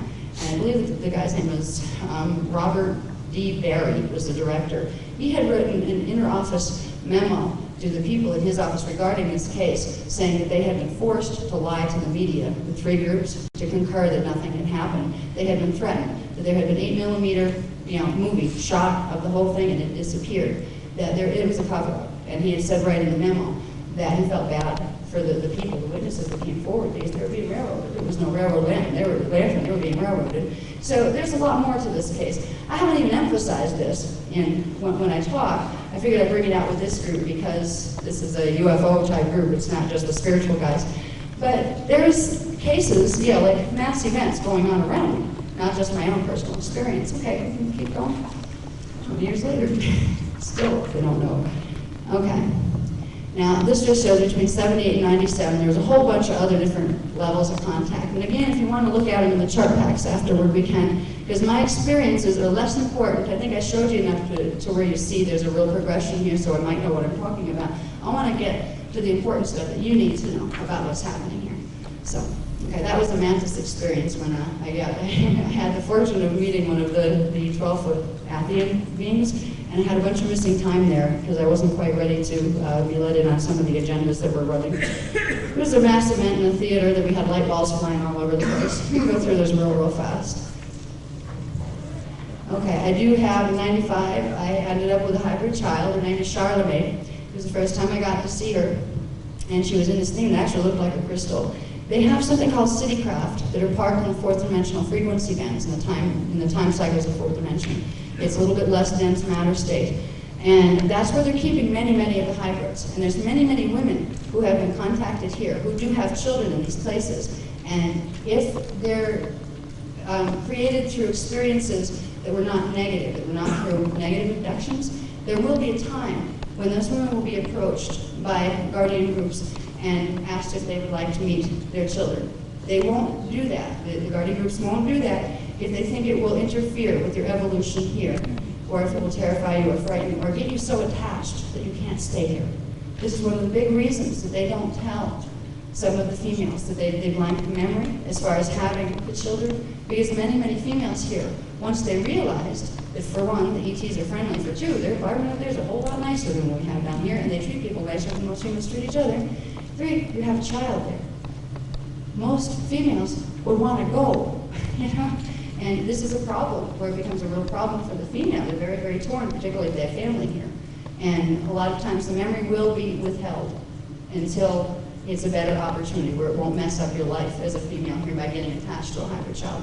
Now, they knew I could deal with it as far as I understood she was there and she needed to be there for health reasons. She would have died with the carbon content in the atmosphere down here. And that was okay with me. I knew she was in good hands. Plus, I have 3 children here. So for me, it was like, well, I look forward to joining her someday, but they need me here. So it wasn't an issue of whether I was going to, pick up and leave or, get suicidal because I wanted to go there. I mean, we can keep going real quick. Someone's going to have to tell me to stop because I never look at my watch. We're about 25 minutes over. Oh, I'm sorry. Oh no, it's for dinner. Okay, this always happens. I'm used to 6-hour presentations, so I will try. Let's see. I'm going to go through my thing here real quick. We can cover more of this if anybody comes to the workshops. Let's see. These chart packs, by the way, get into DNA and all sorts of other stuff. The main thing, I'm going to go right to the end, I think, on this. The one thing I want to tell you about is the reason why they're all here. I'm going to find that for a second. I'm going to go to page 22. Why have the visitors returned? Okay, this is one thing I want to get across to you real quick. And they are here because of something called a stellar activation cycle. All right, I won't get into the time mechanics involved, but once every 26,556 years, there's a possibility for this to happen. But it has not occurred in over 200,000 years. 216 years ago was the last time this event has occurred. It's a physics event that involves blending of time continua. It involves opening of stargates. And we are in a very delicate period between the year 2000 and 2017. We could have Earth changes if the grids are not balanced here. This is why the guardian races have really come in force. They're going to try to help to keep the electromagnetic grids of the planet balanced through this. Okay? We're facing something that is unprecedented in any of our recorded human history. And I will talk more about these. I actually have whole workshops that were done on these, and they'll be available on video very soon. We have them, but they're not quite put together yet as a package. There's so much here that I would like to be able to share with you, and I'm already 25 minutes over. But I want you to know that the first thing we need to be aware of is the fact that we're entering a period of time where there's physics phenomena that's going to take place that will not only affect the planet you're walking on, it's going to affect your DNA. Okay? There's going to be different frequencies coming in from the solar light spectrum that aren't usually there. And some of the scientists, from what I've heard from the underground scientist groups, they're already detecting some of this. The solar light spectrum is changing. And this is some of the information that's being repressed and suppressed in the mainstream release of public scientific data. This can be a wonderful thing, because these frequencies that are coming in, the scalar frequency, they can activate the DNA faster and higher. But if there's blockages or distortions in the DNA, it can accelerate the disease process in the body. Bioregenesis, this is why we're teaching the things that we're teaching. Through bioregenesis, what's happening in the next 17 years can be your best opportunity that you've had in thousands of years of incarnation. We're approaching a time that is incredible. There are so many changes. That's why I can try to explain to you many, many things. I could go on for another 4 hours just on this presentation alone.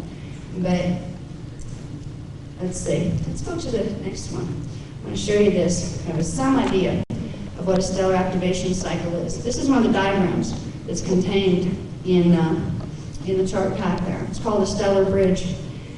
It's a linking through the 15th dimensional scale. We have harmonic universe 1. See HU1 over there? That means harmonic universe 1. That's dimensions 1, 2, and 3. Okay, up from that, harmonic universe 2. Dimensions 4, 5, 6.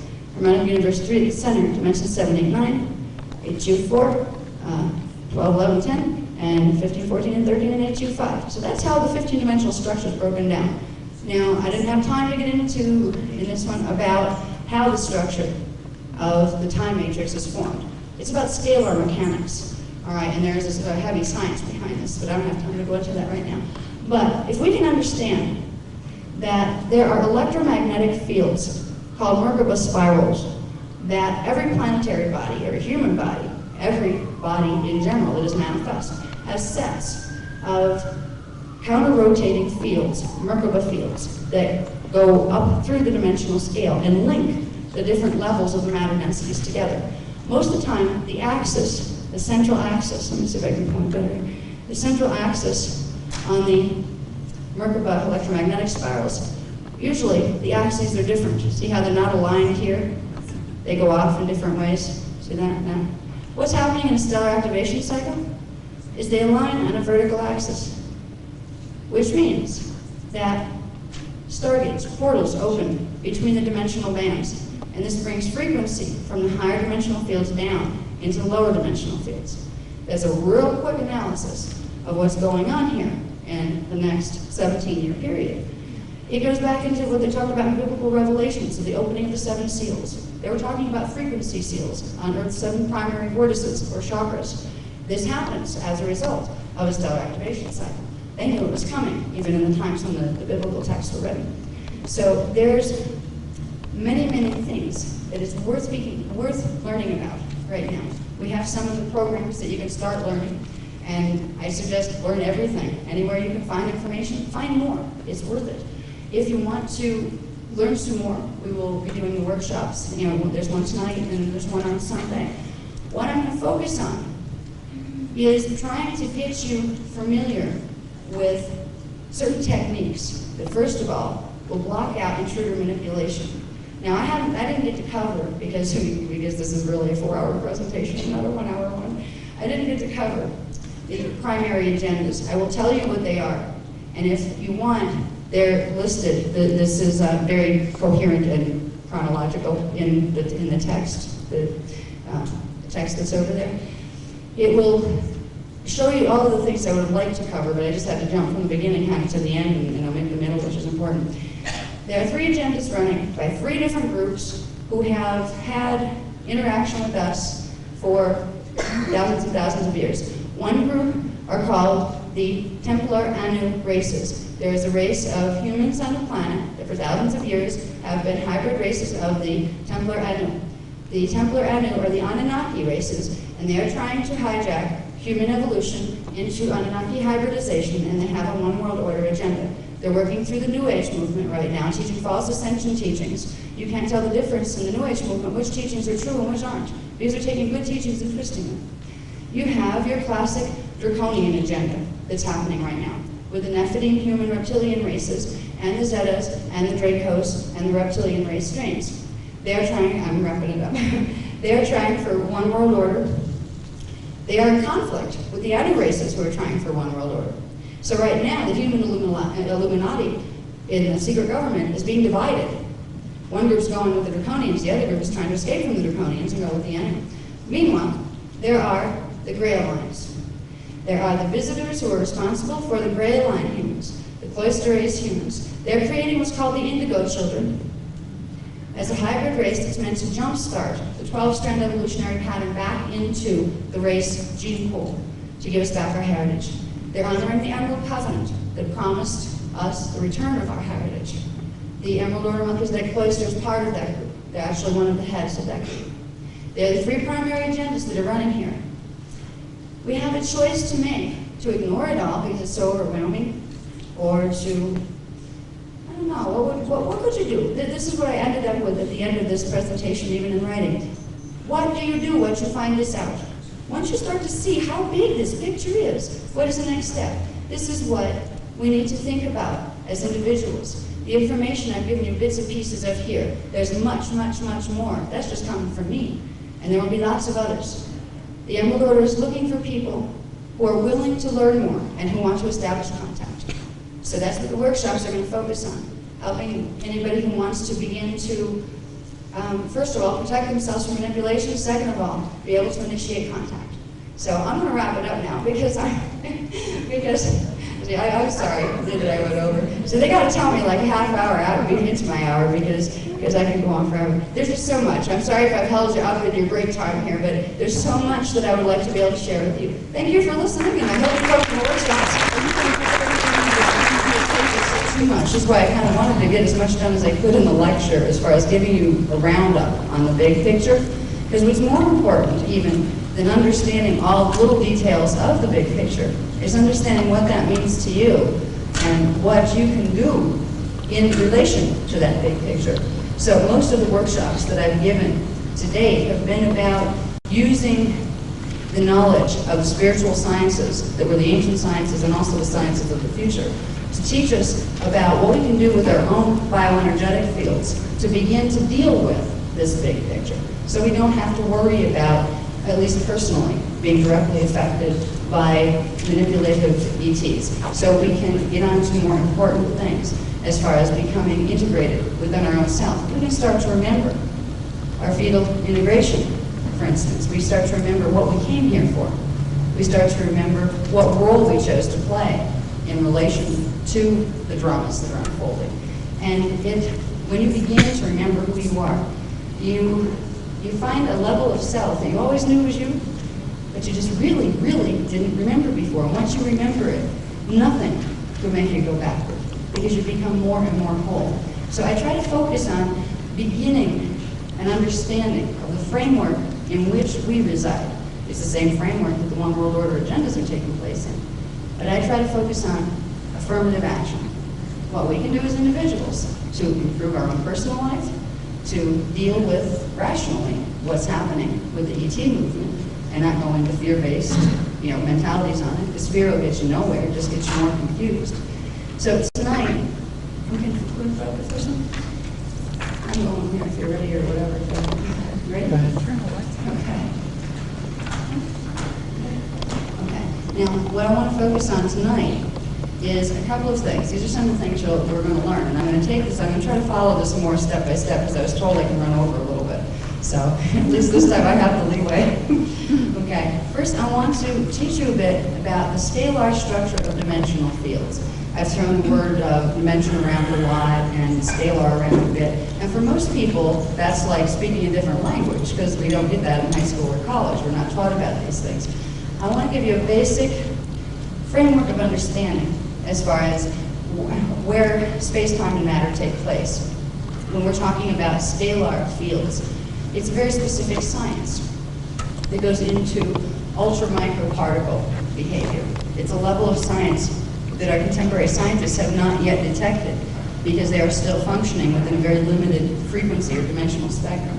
So I'm going to give you a basic, I'm not going to give you a whole course in physics here because it's not about physics, but I'm going to try to show you where the dimensional field, what the structure of dimensions are, where time plugs into that structure as far as time cycles and our like larger and smaller time cycles.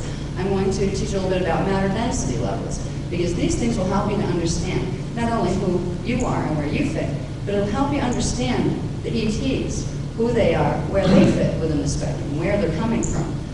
Okay? We'll get into, after we get a little rundown on that, we'll go into where visitors come from and what the primary races are that are involved here. So we know who the other players are in this drama, and we can get an idea of what their agendas are. So if we are having contact, or if we know people who are having contact, we will be more educated in being able to assess maybe what kind of contact that is. Because some kind of contact you're better off without. And a lot of people become attached to the fact that they have had contact, because that in itself is a remarkable phenomenon if you don't realize you're a multidimensional being yourself. If you forgot that, it's amazing when something from higher spaces comes down and talks to you, But it's not always as wonderful as it appears to be, because sometimes they're talking to you in order to manipulate you. You can disassociate from that type of manipulation without giving up the wonder of contact, because there are many positive races of beings out there that will be willing to establish a rapport with you. So you don't have to give up contact if it happens to be a manipulative group, and there you are, you're back to being a regular human being who doesn't have contact. Once you're a contactee, you will always be a contactee. It's a matter of opening your perceptual fields, and once they're open, they very rarely close again. So you don't have to worry about, well, I've been talking to reptilians, for example, and okay, I'm finding out that they're running an agenda that's about trickery, and it's really not good for our race, but I'm attached to them. They teach me things, and they know more than I do. You don't have to position yourself anti-anything. You just need to position yourself with wisdom. Just like if you were dealing with a person who, because they had some messed up ideas, were abusing other groups of people. You can still love them. That doesn't mean you condone their actions. And it doesn't mean you let them suck you into their agendas. If you can, you try to show them a better way. And if you can't, you need to let them be what they are and find other people that have a higher level, a higher perspective to follow. So when I'm trying to show the differences in agendas and the differences between humans that are affiliated with the different ET races, I'm not trying to separate people or try to get people to point fingers at good guys and bad guys. There are agendas. There are agendas that are good for humanity, and there are agendas that are not good for humanity. The people who are running those agendas are all part of the whole. Just like if you look at a room full of children, let's say, and you have some really outrageous children that are harming other children, you try to separate them from the other kids, but you don't damn the children. They need guidance, okay? They need to grow out of those behavior patterns. This is the perspective I come from when I'm looking at the ones that are running negative agendas. So as we learn more about who the races are, what their manipulation tactics are, now it helps know how they manipulate, so you can watch for those signs, so you don't get suckered in, to put it very bluntly. Because right now, there's so much trickery going on, particularly within the New Age movement. That was a movement that was meant to unite people. It was meant to bring back the ancient truths and the ancient sciences, and right now it's being used, it's being infiltrated and twisted in a way it was not intended to go. And that's very upsetting, because it was meant to unify people, and it was meant to bring them together in light and love and Christ consciousness, and it is not able to do that right now because of what is happening with infiltration. So in this program, we're going to find out a little bit about first of all, what the eight primary methods of visitor contact. Some of the ways that visitors are making contact. Some people think that, well, probably most people in this room don't, but a lot of people at UFO gatherings don't realize that things like channeling and all those angel channels and all those kind of things, they think it's something different. They think it's people are imagining it. It's not. This is ET contact happening as well. So we're going to find out some of the primary methods that they use for contact, not just spaceships coming down. We're also going to find out the 7 primary methods that visitors use for manipulation. These are those little things they do to us that we don't realize they're doing that really mess up our own evolutionary program. If we can realize that every one of us came into this incarnation with a purpose, we chose to incarnate, and there's no exception on the planet. There's only one way to get here, and that's to choose to come in. But when we come in to manifestation here, into the gene code, lights out, we don't remember who we are. We get an identity put on us by our parents, who probably don't remember who they were either.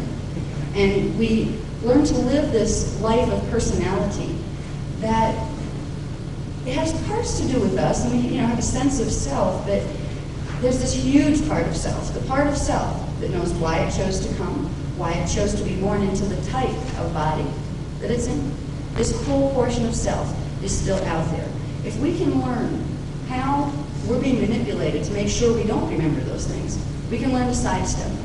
So that's why I address things like what are the primary methods of manipulation, so we can find counter strategies. And the biggest counter strategy is simply awareness.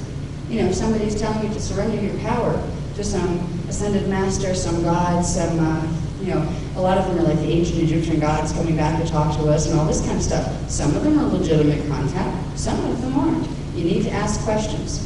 One of the biggest things I always stress is that I don't care if it's Jesus, I don't care if it's the big God of the universe come down, manifest, standing in my face. If that thing is telling me to hand over my power, you're pathetic, you're little, and I'm going to run you around, there's something wrong with that being's thinking. And I don't care what image they give you. One of the biggest forms of trickery that's happening now is having ETs come in as religious figures. Okay? They're doing holographic inserts.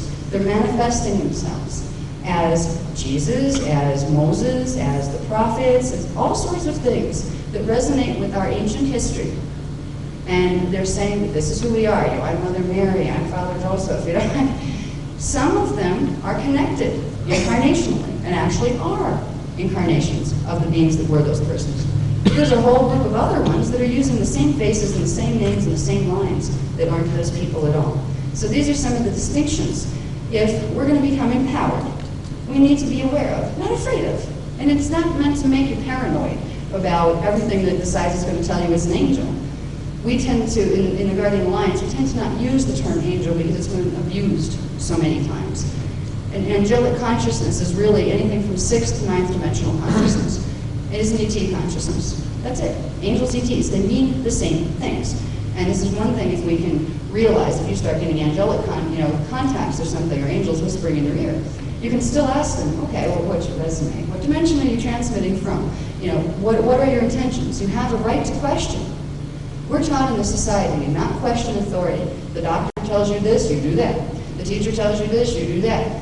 We're not taught to think. We're taught to not think. We're taught to follow orders. This is being played on right now. Okay? Sure, we just tell them this and they'll follow orders. We put ourselves in a position of authority and they will follow blindly. That's one of the things that the negative ETs are counting on. We've been raised as sheep, so they expect us to behave as sheep. We don't have to. Sheep is a choice. We don't have to play sheep. And that's one of the things I try to get across to people. It's very confusing to try to be empowered if you don't recognize the rest of your multidimensional structure. We're in the middle of an interdimensional, stellar, I wouldn't call it battle yet, conflict, let's say. If we are not willing to learn what multidimensional means and to learn about the science of interdimensionality, we're really going to be at a loss because you're not going to be able to handle yourself with empowerment in a multidimensional battle when you're dealing with three-dimensional consciousness alone. So one of the things we try to teach is DNA strand activation in order to bring back the perceptions of the higher dimensional fields. So you can start looking at the fourth dimensional field and start seeing again. So you can open the ancient eyes, where we used to be able to run frequency scans up and down the matrix, and we could, see anything in the dimensional fields that we wanted to while we were in body. These are some of the things that we work to do. I will be doing some techniques tonight that help begin that process for people who want to participate in it. Okay, we're going to learn about the internal, what I call internal scalar technologies. Internal, that means it comes from inside of you. You don't need a laboratory and a bunch of fancy equipment to use scalar technology. What we don't learn in school here, we really should from the time we're in kindergarten, is that every time we think a thought or hold an image in mind, we have created a scalar pattern. Now, I will explain in the beginning a little bit more about what a scalar is, what scalar waves are. Okay, so that will give you more of an understanding of what I talk about when I say thoughts are things. This is one of the things that are truthful that you'll hear in the New Age movement. Thoughts are things, your beliefs create your reality. Yes, they do. Okay, but there are specific laws of physics that govern this process. And if we become aware of our interdimensional selves, we will become more functional in using those processes of physics, our natural birth rate. Okay, so one of the things we're going to learn here is called the Maharic seal. It's a bioregenesis technique, and it does many, many things. It's a 12th dimensional frequency seal, first of all, that you can, on your own, erect within your bioenergetic field. It's a part of your natural anatomy that has been dormant. It has been dormant in humankind for at least 10,000 years. It is not that hard to restart it. It has to do with the template of light and sound and scalar waves that our manifest form builds up on. Behind the DNA, there's the DNA template of vibrational patterns that form a fixed grid of light and sound. And this template of energy, is the key to regenerating anything within the body. When we begin the process of using the Maharic seal, and there's like several versions of this, I will run you through a quick, easy one here. Within these packets, if anybody wants to get them, we still have them at Kinko's, but they'll be coming if anybody wants to get them. It will be in written form. It's the short, faster version. And then in one of the programs we introduced, that's a whole other thing unto itself, called the Cathara Biospiritual Healing System, we introduced the long version, which is a really intensive version. This technique alone, if there's any one technique you were going to learn, this is it. Because this is the only thing that's going to get a 12th dimensional frequency scalar field moving within your bioenergetic field. 12th dimensional frequency is the first point where polarization, electrical, magnetic, ceases to be, and it goes into an antimatter state where energy is no longer polarized. That is the level that is associated with true Christ consciousness, for when you unify the two polarities, electrical and magnetic, you end up with a unified whole. Now, when we're applying it to the bioenergetic field, we are creating in the bioenergetic field the strongest frequency that the body can hold. The human imprint was built on a 12-strand DNA template. That means it has the capacity to hold 12 dimensions of energy within it. Each strand template goes with one set of dimensional frequency bands, one dimension's worth of consciousness. Now, when we're dealing with the Maharic seal, you're bringing into activation the 12th strand and parts of all the strands down from there to build a frequency pillar. When you look in somebody's bioenergetic field and do an energy scan on the higher dimensional fields, people who have activated the Maharic seal will have literally, it looks like a pillar of light forming in the field. And all the ancient ascension trainings and the spiritual stuff, they used to teach you about this in spiritual terms. But there's also a scientific equivalent. And right now, this is one very practical spiritual application, because if you have that pillar of frequency, of scalar frequency in your field, you will not be susceptible to electromagnetic pulse technologies, such as the HEART project. Those things that are being directed at you by the One World Order people, okay?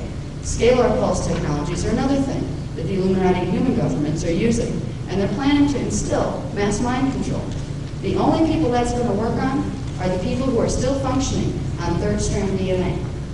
If you can get your fourth strand to start activating by using certain techniques, and the Maharic seal is one of them that will start all of the strands simultaneously beginning your activation cycle, you will progressively be able to hold those frequencies that would block your natural brainwave patterns, hold them out of your biofield. It creates a natural immunity to manipulation, and not just to Illuminati human government manipulation. The ET intruder guys, now we have intruders in the dimensional scale from the 11th dimension on down. A lot of people, particularly in the New Age, seem to think that once you hit D5, you're in Christ consciousness and everything's perfect after that point. That is not true. D12 is where polarity stops. And while you have polarity in electromagnetic form, you will have conflicts and you will have polarity dramas being played out. So as long as we can start to run the 12th dimensional frequencies into our biofields, we will build progressive protection from manipulation. But the exciting part about it is, once that's taken care of, it's also accelerating the entire process of integrating your higher dimensional identity. It is helping you to reclaim your own spiritual identity. Now, spiritual is simply a word to describe usually the stuff that we don't really know what it is. That stuff that's beyond our physical senses. We sense it's there, but you're not really sure what is spiritual. It has to do with spirit. What is spirit? Good question. We teach a program called Tangible Structure of the Soul, where we show in energy terms what those higher dimensional portions of your own identity are. So all of a sudden, spiritual is not a vague concept. It is a concrete thing that has a real form. And once you know that form, you can use the mechanics by which that form functions to begin expanding your own spiritual consciousness. It will increase the health in your body as you do this. Because originally, our first, as we entered as consciousness into the time systems, we, at the 12th dimensional level, there's something called the perfect imprint for health. That's before polarization began distortion of our full identity pattern. We have a perfect imprint for health for our bodies. The more we work with techniques such as the Maharic Seal, we are progressively stimulating into activation the imprint for health within the template of the body and the DNA. And it doesn't happen overnight. You're not going to bang, use it, and then you're fixed in the morning. It's not a quick fix pill. It's a progressive usage of energy to create progressive strengthening and realignment of the templates of the body. The templates of the body are what the matter-based manifests on. The reason a lot of healing doesn't work is because they fix the outside, but the template is still distorted. If you don't fix the distortion in the templates, it's just going to remanifest itself. In our society, they cut organs out. And what that does is make more distortions in the templates. That's why people will get one organ taken out, and then a few years later, something else will go wrong. And then something else. How many organs can you take out before you have nothing left? With allopathic medicine, it is a problem because it is not healing the issue. It is simply, cutting off the hand that offends you. And eventually, you cut enough things off and you don't have any body left, and that's what's happening. So when we're dealing with these technologies that will give us protection from ET, we're also dealing with technologies that hold a promise for our whole species, whether or not you can believe in ETs, that it's a promise that hasn't been here for thousands of years, because this knowledge has been lost and buried for thousands of years. Okay, when we get through with the Maharic Seal technique, I'm going to get into 5 techniques for visitor differentiation. Okay, now visitor differentiation, that's being able to tell by the frequency of the consciousness of a visitor. It doesn't matter if it's a physical body in front of you, or if it's something floating around in your room that you sense is there but you can't see it. There are ways you can start to get some information about, is this something I want near me or isn't it? So there are some techniques that I'm going to talk about, and then in these packages I have them written out, again, in long form for anybody that wants them. I'm thinking that I would like to be able to give these to you guys. Usually we have to cover the printing cost, that's why we sell them. But I'm going to see if I can find a way to have them as handouts, because these techniques are invaluable. If you would take even just these home with you and work with them, you can read the techniques onto a tape recorder for yourself and make your own tapes and just listen to them. Even if you can't remember all the steps, just follow them as you're listening to them. You're still making the changes in the energy in your bodies. So this is going to be a unique ET workshop, because it's not just going to teach you about ET. It's going to teach you about the extraordinary parts of your own self and how to bring them back in the body to help you handle this whole drama. Because once you realize you are a multidimensional being yourself, once you realize you have a soul, you have an oversoul, you have an avatar level of consciousness, and you have a rishi level of consciousness, all with you right now. They remember you. Those parts of yourself know you. It's just you down here because of the DNA that have forgotten those parts of yourself. When you realize that you have this eternal consciousness and the knowledge that it can access, you no longer look at ETs as gods that you fall down and worship. You no longer look at ETs as something you have to be terrified and go hide under your covers from. You become empowered. This is why in the New Age movement they say something is true. Spirituality is the only real fix for any of this. They're absolutely right. But what they seem to not be teaching anybody is what precisely is that spirituality that they're pumping so wonderfully. Why aren't they teaching dynamics? Why aren't they teaching the tangible structure of the soul? This is what I asked a lot of times with a lot of the other people that are out there teaching. It's like, you're giving wonderful spiritual concepts, and this is great. It's helping shift consciousness to a degree. But if you're dealing with ascended masters, why aren't you teaching them the very simple anatomy that they're dealing with so they can create their own salvation? You're asking them to hand the power over to you to do it for them. That is not something that meets the standards of the Amador monkeys that I cloistered. They believe humans have the right to know what their anatomy is. They have the right to have the tools to regenerate their own consciousness and regenerate their own DNA. So that's why we do what we do. Okay, we'll get into 5 techniques to disengage visitor manipulation. If you think you're being messed with by something that is not in your own best interest, or even if you're wondering. Because if you're dealing with something that might be good but you're not too sure, and you disengage it, if it's something good, it will find a better way to approach you, so it calms your fears about it. Okay? If it's something negative, that's when it will fight you. You don't need to learn this, or you don't want to do that. They don't want you to learn how to protect your biofields, because when your biofields are not protected, that's when you're an open target, and that's what they're going for right now. This is a huge drama we're involved in. I think a lot of people across the board in all of the movements that are popular now are forgetting, or not even forgetting, they just don't remember at all the scope of this drama. We're dealing with 15 dimensions of reality here. Each of those dimensions, they go in sets of 3.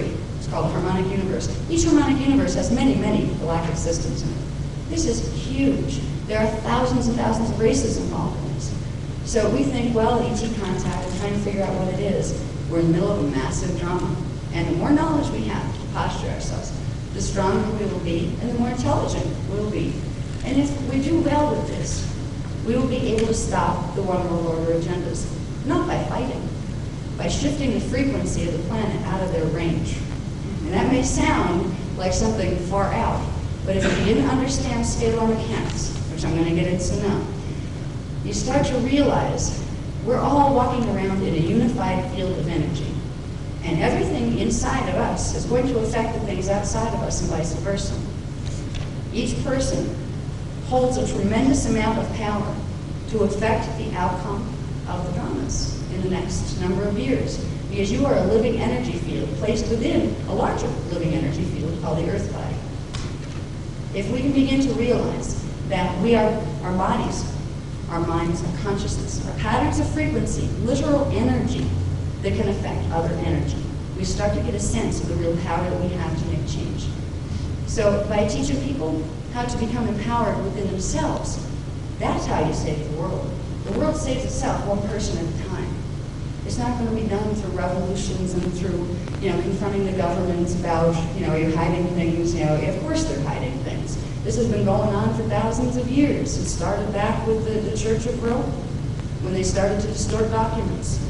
The Council of Nicaea, 225 AD, it took out 90% of the good books that were supposed to be part of the original biblical texts. When they started burning people like the Cathars, because they were teaching about the 2 Christ lineages and the 2 Gray Lines. If you look at the history that we have grown up as the foundations of our culture, it is not what you learn in the history books. They downplay what you learn in the history books. They make it generic and sugar-coated. But when you see what has been going on here, as far as the repression of information from the general populations, this has been going on for thousands and thousands of years. And that's why we're at the point where we are right now. So when we become aware, first you'll find, as the things I start to talk to you about, they'll start to sink in a little bit. And the first thing you might find, what I found when I saw the agendas they were running first was, I don't want to deal with this. I went into denial on it first. Like, okay, I know it's true, obviously. Can I do something else? Can I look someplace else? I didn't want to deal with it because it was so overwhelming at first. Then I moved through that. And I moved through it with just bringing more of my own spiritual consciousness and my own spiritual power. And then I went into being really ticked off. Not for me, but for the whole race. How dare they? And I remember some incarnations where I was part of ascension schools and the whole bit, where we were trying to bring back the trainings that have set people free. And watching what has happened to those trainings, and watching how hard we had tried, different groups of us in different time periods, incarnating in to bring the knowledge in to help people set themselves free, and then watching it get, wiped out completely. There was an anger attached there for a while. You have to let that go too after a while. So if you find yourself moving through these things as you start to deal with the information that I'm presenting, that's okay. Let it move through. If you try to repress it and pretend you're not angry about it or not scared about it at first, then you're just repressing it and it makes it stronger. Let it come out. You know, talk to yourself about it if there's nobody else you can talk to, because it's hard to like go home and talk to your spouse if they weren't here to deal with this with you. A lot of times people have spouses or friends or family that are just not ET at all. They don't want anything to do with this stuff. That's crazy, wacky stuff. You know, it's fringe culture thing. They don't want to deal with it. You have to realize that you're not going to get a lot of comfort talking to them. You can still love them, and they can still love you, but they have their boundaries. And as long as you realize that, you'll kind of seek people who do have the awareness you have. Talk with them. And most of all, learn to talk with your own higher parts, because that's where the answers will come from, your own higher parts of divinity. Okay? By the end of this workshop, we'll get into finding your spiritual core. And we're going to get into some of the exercises. And I'm kind of known in the New York area for doing these really strange, you could call them guided meditations, but they're more than that. They're making changes in your biofields. They're helping you to bring new frequencies in, higher frequencies of your own consciousness. So sometimes we go on journeys. And I don't want to just talk at you about how things work. I will do that, so your logical mind gets that. But you're not going to be able to own it and make it your own unless you begin to experience it.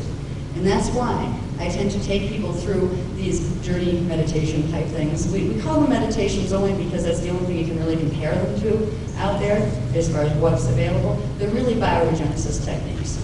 Okay? So at the end of this, we will go on a journey, and I will do this spontaneously. I tend to send out a yeah.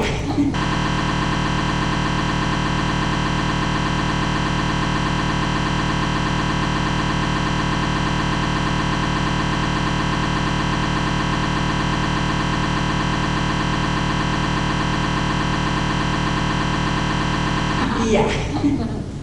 Okay. Now, one of the points that I did want to point out on is the earth scientists, they haven't discovered the sciences that I'm talking about. That doesn't mean they're not real.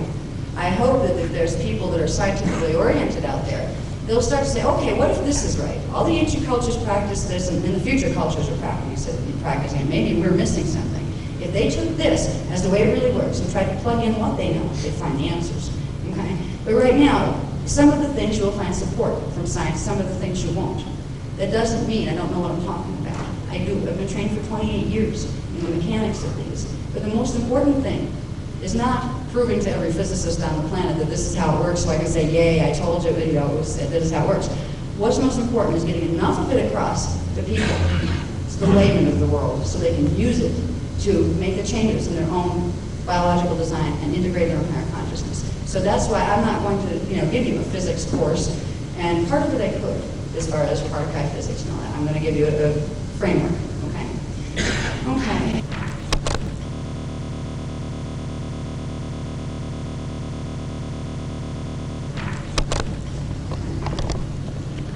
Where are visitors?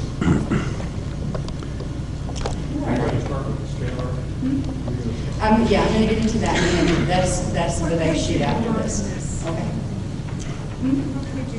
Okay, that was the one from the first lecture. There's another one coming. And what I'm going to try to do, if I can afford it, I don't know, see how many people are here, but if you want them, I'll try to get them to you. These have technique in them, okay, they can take home and work with. They're still over at the minutes. I have to get them forwarded for tonight. Okay. First of all, visitors, I think everybody at this point, because you've listened to me enough, knows that when we talk about angels in the ancient text, we were referring to the same thing they're calling ETs now. Now, we need to understand, okay, what are angels, ETs? What are these beings? To understand that, we need to understand a bit of the interdimensional framework, and that's what we're going to get into. Now, the visitors, I call them visitors, because instead of saying angels, ETs, all the time I just call them visitors. They come from a variety of different matter density levels, all right, within something called the time matrix. The time matrix is a scalar construction. And I'm going to get back to scalar and show you what a scalar is and how it builds up to form templates for manifestation. But we're dealing with a 15-dimensional time matrix that creates the basic structure that all manifestation in our local universal system takes place within.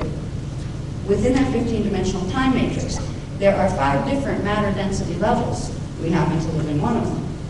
The visitors come, some of them from these matter density levels. Some of them come from the matter density levels associated with the higher dimensional systems. Okay, now I'm going to show you, I have diagrams in here too to show you exactly what I'm talking about here. Now, to understand the locations that they come from, it's necessary to understand the basic template of how the universal system is structured, that 15-dimensional time matrix, and that's what I'm going to show you. Okay. Now, go this one. All right, first of all, it's called a holographic template. Now, this is what it's composed of. Before I show you the shape of it, I want to show you what it's composed of. Okay. These things here, is that, can you adjust that a little, there's a little blurry over there. Right here, we have something called particle, particum, and particle. These are ultra microparticle units. They are of such a small form that they are not detectable with the present instrumentation that science has available to it on Earth. Now, the particle, particum, and particle form the basis. These are the basic units of energy, and they are conscious units. They are units of consciousness, units of conscious energy that form the templates upon which everything manifests. They start out as units of particle. Particle have something called particle phasing. It's a natural attribute of this energy form. It is a synchronistic movement of fission and fusion that takes place within the units. The fission and fusion creates the process of breaking down a particle unit into two smaller polarized units called a particum and a particle.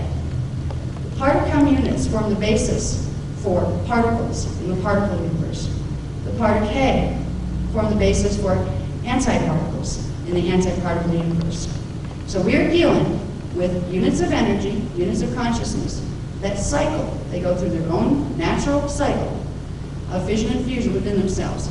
They break down into particle and antiparticle and come back up together into what's called antimatter. It is a non-manifest matter. It is non-polarized.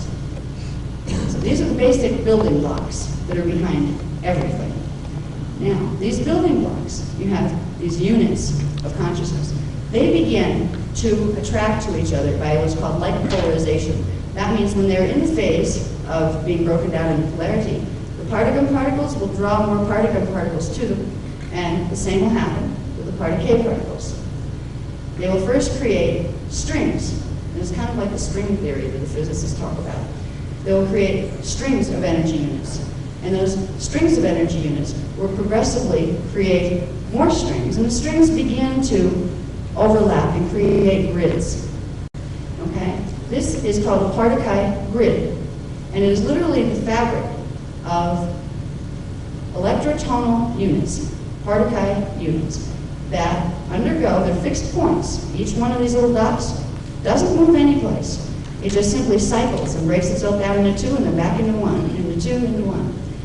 These grids form the templates upon which matter manifests. They first create, these are scalar templates. A scalar is a standing wave point. Okay? We have waves that move, kind of, we have waves that move, like frequency, different types of frequency move. Then there are other types of waves that just stand and flash on and off in the same place. That's what a scalar wave does. It flashes on and off in the same place, which I can't hold a study of. Okay. You have, underneath all matter manifestation, this is what creates the dimensional structure itself before we enter it.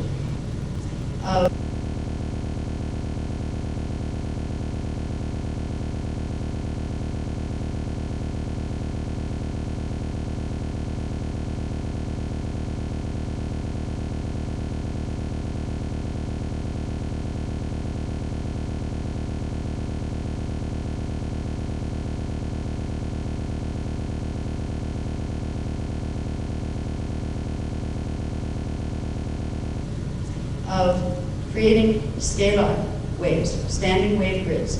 And the best way, I always use the analogy of a marquee. Did you ever see the old-fashioned marquees where they had like light bulbs all around the sign? And you heard the particle unit.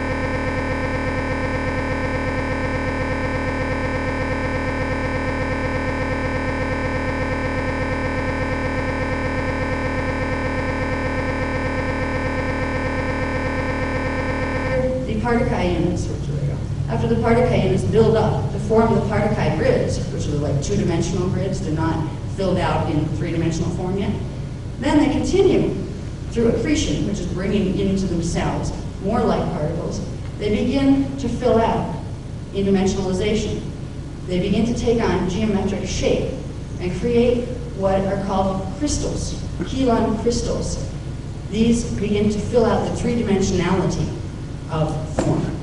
So behind your manifest particles, behind your subatomic level, you will have Keylons, and behind the Keylons you will have particle grid, and behind that you will have individual units of energy, of consciousness that came together to form those structures. It's a process of building up into manifestation, and there's a lot more physics to it, and it is very complicated. In the Catharba spiritual healing system, we get more into some of it, and I'm much better in writing when it comes to the heavy physics. This is enough, if you can understand. When I talk about scalar waves, I'm talking about fixed points of three-dimensional waves that stay in the same place and flash on and off to form the template that your particles and your consciousness build on. Now, the scalar waves don't just haphazardly arrange themselves. There are very specific mathematical geometrical formulas that are inherent to how scalar waves will organize themselves in order to form a manifest system. When we are talking about a 15-dimensional time matrix, there are 15 different levels or layers of scalar wave configurations that interweave together to form a 15-dimensional time matrix, which is what is necessary to experience physical manifestation. Okay, we'll go on to the next one. Now,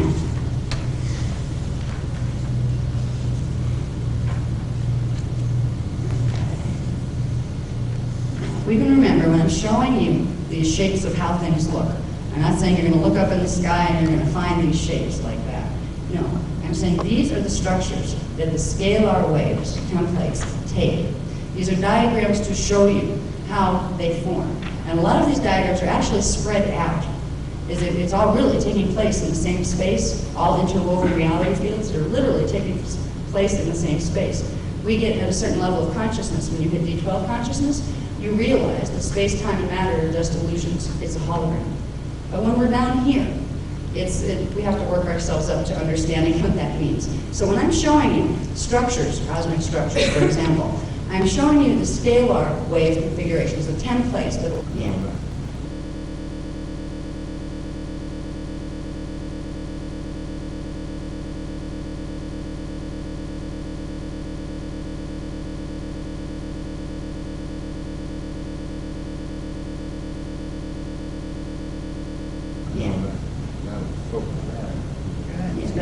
Much better. Yeah.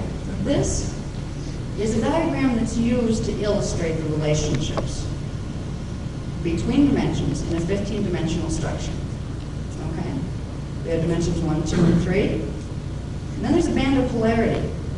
The polarity means that the particles between this one, between D3 and D4, are rotating at different angular rotation of particle spin to each other, which creates a magnetic repulsion zone, which makes the reality fields separate from each other. So they're not intertwined. That's why we don't see them and they don't see us unless they know how. They're spinning opposite each other? It's not exactly that. There's calculations. For example, between each dimensional band, there's a 90-degree shift in angular rotation of particle spin. When you get to every 3 dimensions, there's a 45-degree shift instead of a 90-degree shift. Okay, so it gets into very complicated particle spin physics and that kind of thing. And to be able to talk about that in terms that would make sense to a physicist here, I would not only have to understand this level, I'd have to understand their physics jargon, because I've never taken physics classes down here. Everything I know is from what I have been taught through my, through 28 years of experience with the Guardian Alliance. Technically, I have a 10th grade education. I figure I'm not doing too bad for a 10th grade education. So anyway, we have the 15-dimensional structure. 1, 2, 3, 4, 5, 6, 7, 8, 9, 10, 11, 12, 13, 14, and 15. They're broken down into groups of 3 dimensions each. And each one of those sets of 3 dimensions is called a harmonic of manifestation or a harmonic universe. Each of those 5, we have 5 of 3 each in the 15-dimensional matrix, each of those 5 harmonics of matter manifestation represents a different level of matter density. It also represents different time cycles. For within each one of these, there are sets of time continuum. This larger cycle here, which would span these three dimensions here, is actually a time cycle that is called a Uego. They call it a Uego cycle. A Uego cycle, down in terms of Earth evolution, is 26,556 years. Within a Uego cycle, there are 6 smaller time cycles that are called time continuum. And I believe each one of those is 4,426 years. So there's a process by which the planet itself evolves through the different frequencies involved in the first, second, and third dimension, through moving through these time cycles. And at a certain point, now we can get into this, the process of evolution itself is the planetary template, just like everything has a scalar template, so does the planet.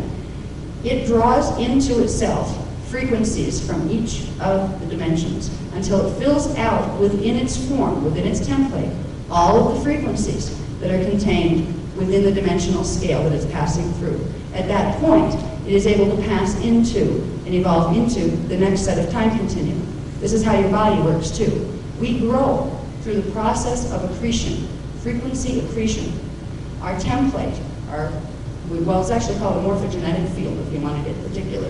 That template of scalar waves is in the fetal pattern. We get part of it from the combined parent pattern and part of it from our incoming consciousness as a soul incarnated. It begins to draw to itself frequencies from the unified dimensional field around us. This is a unified field of energy here. It begins to pull in frequency into the template, and that progressively builds up and expands out the matter form. That's how we grow in time. That's how a planet grows in time.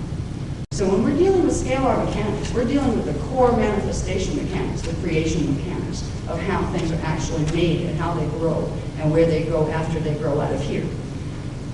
Go back to the... So are you saying that in the first 3 that you have to get all 15 before you move to the next 3? Which ones are you pulling in? Actually, I'll show you. I have a little bit more after I get through this one. There's a couple more, and then we'll get to, I'll say it real fast, and then I'll show you the chart on it later. Each dimensional band is a set of frequency bands composed of 12 sub-frequency bands. 12. Okay. So after you do 12, 12, 12, which is 36, you have accreted all of the primary frequency bands contained within that dimensional field, and you will therefore evolve and transmute into the next dimensional field to begin the accretion process in the next harmonic. Now, down here, in the matter, in the world's word, and we're in right now dimensions 1, 2, 3, harmonic 1, that is the gross matter density. That's where what we call the particle pulsation rhythm is the slowest. The flashing on and off is the slowest. That creates a more solid, dense matter form.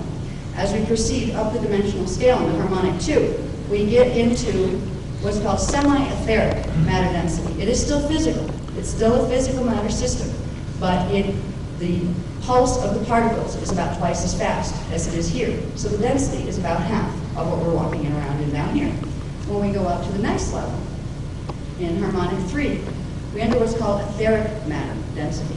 Again, it's faster. I'd have to go back through my notes to get the exact ratios. It has to do with the phi ratio. The particles flash out and out faster in harmonic 3, which creates what would look to us like a ghost matter. Like if a ghost comes in and has that like kind of two-dimensional, not quite solid look, that's what etheric matter density is like. But it is still, when you are stationed in that level of consciousness, you still experience an externalized hologram. You still experience matter perception, but you progressively know yourself as more and more and more a part of the unified field, where you no longer feel the division between the self and that self, or this person and that tree. You begin to feel the living consciousness of the unified field. You begin to become it. And what you're doing is working your way out of matter density manifestation. Okay, when we get up to here, harmonic universe 4, that's dimensions 10, 11, and 12. We get into what's called pre-matter. And that's actually hydroplasmic matter density. It's liquid light, if you want to put it in simple terms. It is a pre-matter form that, even in etheric matter, you start to have form boundaries. Okay, a body stops here and the space around it is here. When you get into hydroplasmic matter density levels, Everything is more like a fluid, unified field, kind of like an ocean of consciousness that has a bit of density, and you can take on form, but you can also let it go instantly. You know yourself as an eternal formless being that's capable of taking on forms if it so chooses. When we begin to embody that level of consciousness here, we progressively, you have to actually keep some of the DNA template turned off to hold that level of consciousness in the body, or you would turn into liquid light if you fully embodied the 12 dimensions of consciousness. When we get up to the 12th dimension, this is the transition point from the first level of what you would call matter, which is that pre-matter liquid. It's a cosmic soup, some people like to call it. Here's where you go into pure scalar form, where you go from dimension 12 into dimension 13. 13 through 15 takes you into thermoplasmic form, which is literally heat radiation. It's a form of radiation, it's scalar waves, again, those little particle things build up, forming materials. You're a template of consciousness in the form of pure sentient conscious radiation. You still know who you are. You still remember who you were in the lower density levels. You don't lose your sentience or your consciousness. So this is the process, or the structure, that we're actually evolving through. And it's drawn in this form so you can see the relationships. It's not that we're hanging in the middle of a form like that, it's hanging someplace. All right, this is the relationship structure. When we get into the bigger, how big is the universe, or the cosmos, these go in sets. There are many sets. Each one of these little guys would be one of these. Each 15-dimensional system actually has its counterpart. This would be a particle system, would have its counterpart, antiparticle system. And that would have its counterpart reflection of the two. And they actually go on 6 axes. So you have sets of 12 time matrices simultaneously running in each cosmic matrix. And there's not just one of those. Reality is huge. It is absolutely huge. And what's amazing about it is it all takes place in the same space. That's what it's going to take a while for our scientists to justify for us. But you know, you don't need scientists to justify it for you when you start to find that cognition through integrating your own higher dimensional levels of consciousness. Okay? Let's go on to the next one, please. This is to show you just a little bit closer, a little bit bigger. That is a 15-dimensional matrix. So you can see it a little clearer than it was on the other diagram. Now, this was the 15-dimensional matrix right here, okay? That is dimensionalized consciousness. Dimensional structure is formed by specific arrangements of the Keylon codes of the particle units that I showed, the little crystalline things. Certain specific geometrical relationships and mathematical relationships form the structure of dimensionalization. Beyond that, and actually within a different structure called the energy matrix, time matrices exist within the energy matrix. Now the energy matrix is a large pool of scalar frequency that is not dimensionalized. It's not broken down in the same way as the time matrix is. It is when your consciousness is in this level, you simply know yourself as eternal consciousness without boundaries. And this is what people are aiming for when they're talking about ascension, talking about God and getting to be at one with God. They're talking about the process of integrating each part of their identity that's in dimensionalization, bringing it back into full expansion, so they go back into the eternal oneness and still know who they are. So this is the process that planets go through in their physics, the physics of their evolution. It's also the process people go through. And we can do it consciously or we can do it unconsciously, like we've been doing it for thousands of years unconsciously. It's not as hard to accomplish when you realize the basic structure we're evolving through. We have 5 harmonic universes, each with 3 dimensions. And around that, we have, or actually within which takes place, the 50-dimensional matrix takes place within the energy matrix, the pool of sentient, conscious energy that is not dimensionalized. There are 3 levels to that. The first is called the triadic level. And it has to do with the mathematical codings of how the particle units and the scalar wave grids form themselves. You have the triadic level, then outward, expanding further. You have the polaric level, it went from 3 to 2. And then you have the achatic level, which is the first level of individuation at all from the whole that some people call God, other people call the cosmos, whatever you call it. There is a whole energy field that all of this takes place within. And we are way down here in this little piece, down here right now. But it's all taking place within this massive energy area. So if we can understand the basic scalar structure that we're working with, we can start to understand the 15 dimensionals of integrating the Mordecai point thing with that grid that you had on the screen a while ago. This, as I move my arm, this is will walk across the floor. Am I walking through the grid, or is the grid stationary within my body? The grid is actually, all right, when you're talking about this grid, where is it encoded? It's encoded in every unit of consciousness. So I walk through it. And it's also the whole at the same time. So then the scalar coding that builds me, I take it with me wherever I go. Yes. So if I leave Pittsburgh here with my ex-wife and go to San Francisco, I'm just taking my problem with me. Yeah. So save yourself some money next week.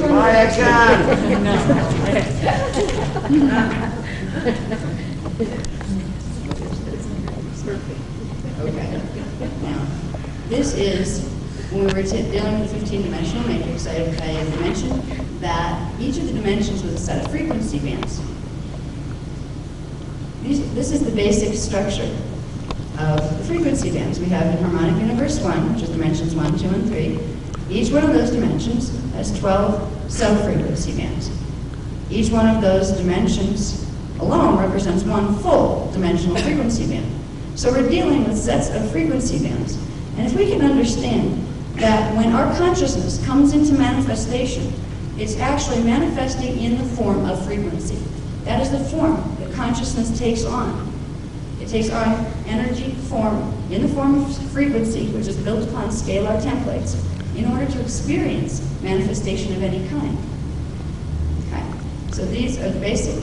In the 5 harmonic universes, you have dimensional scale, and each one of those dimensions has 12 sub-frequency bands within it. Okay. Go on to the next one. Can I, Yes. when you're talking frequency bands, are you talking any kind of frequencies that fall within our known physics as far as frequencies? Actually, yes. And what might they be? This is one of the conversions that I'm trying to do as far as the known frequency spectrum. Most of the known frequency spectrum that we're dealing with is right in between these two. As far as the whole range of frequency that's been identified by science, is right between the mid to upper portions of D2 to the mid portions of D3 frequency.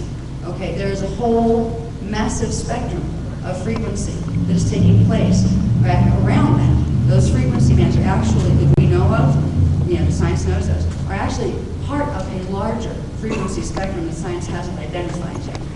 Okay? And at some point I'm going to do it, but I haven't had time to show where their hertz are, where the gamma rays are, where all of that stuff corresponds, but I know that it does. Okay? We try to deal with the templates first, the basic structure. That would be considered details that are important. But when we're trying to deal with getting control of conscious evolution, the details you can plug in later. What you need to know is the blueprint. Okay, so we try to show the basic blueprint of frequency and how it goes. What a lot of it is being missed as far as frequency goes, they're picking up frequency within a spectrum of a certain angular rotation of particle spin, and they're completely not aware of or able to detect frequencies that are taking place in different systems that have different angles of rotation of particle spin. And the angular rotation of particle spin is really, if you have a particle, it has an axis upon which it spins. Okay? One axis may be vertical, one may be this way, one may be this way. They're all taking place in the same space, but they will be invisible to each other. So right now, science is identifying, let's say, the spectrum on the vertical axis. They're completely unaware of the other.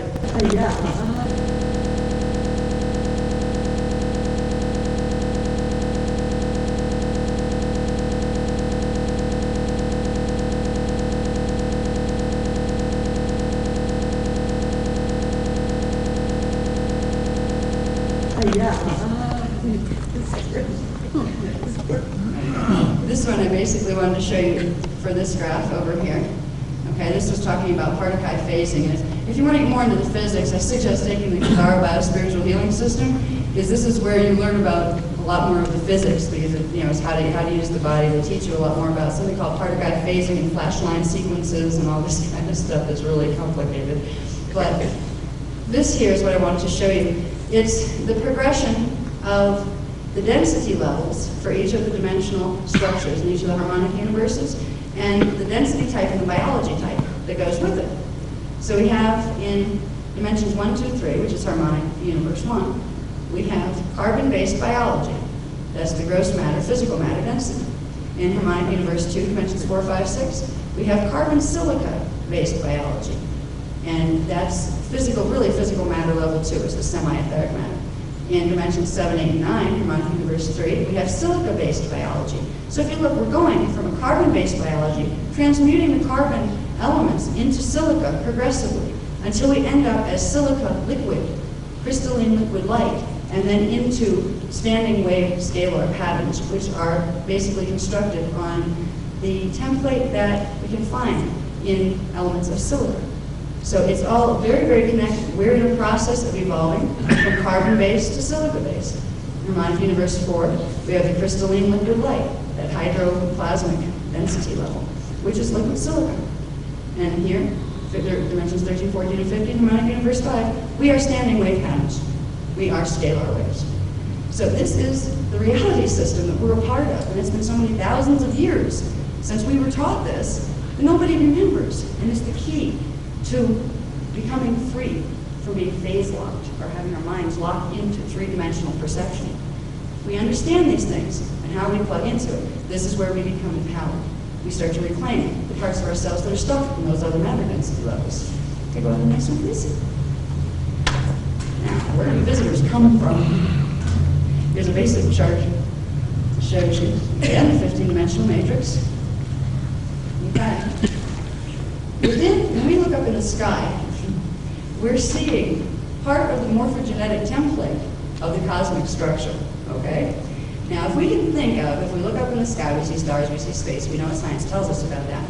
But if we can also consider that, okay, we're looking at specific energy configurations within a morphogenetic field. If you can look at space as a morphogenetic field, a template, a scalar template, then it won't be so hard to realize that in different areas that we can look up and spot and give a name to, they actually correspond to different levels within that morphogenetic template.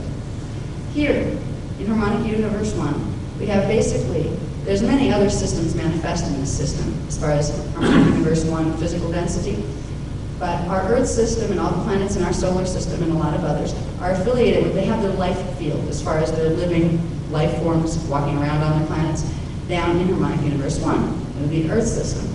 And when we get up in harmonic universe 2, in D4, it's associated with what we look up and see as the sun. In D5, we have Alcyone, the Pleiades.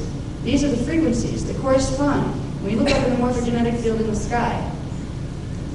Alcyone on D5 has a life field. Right now, it looks like a star from down here.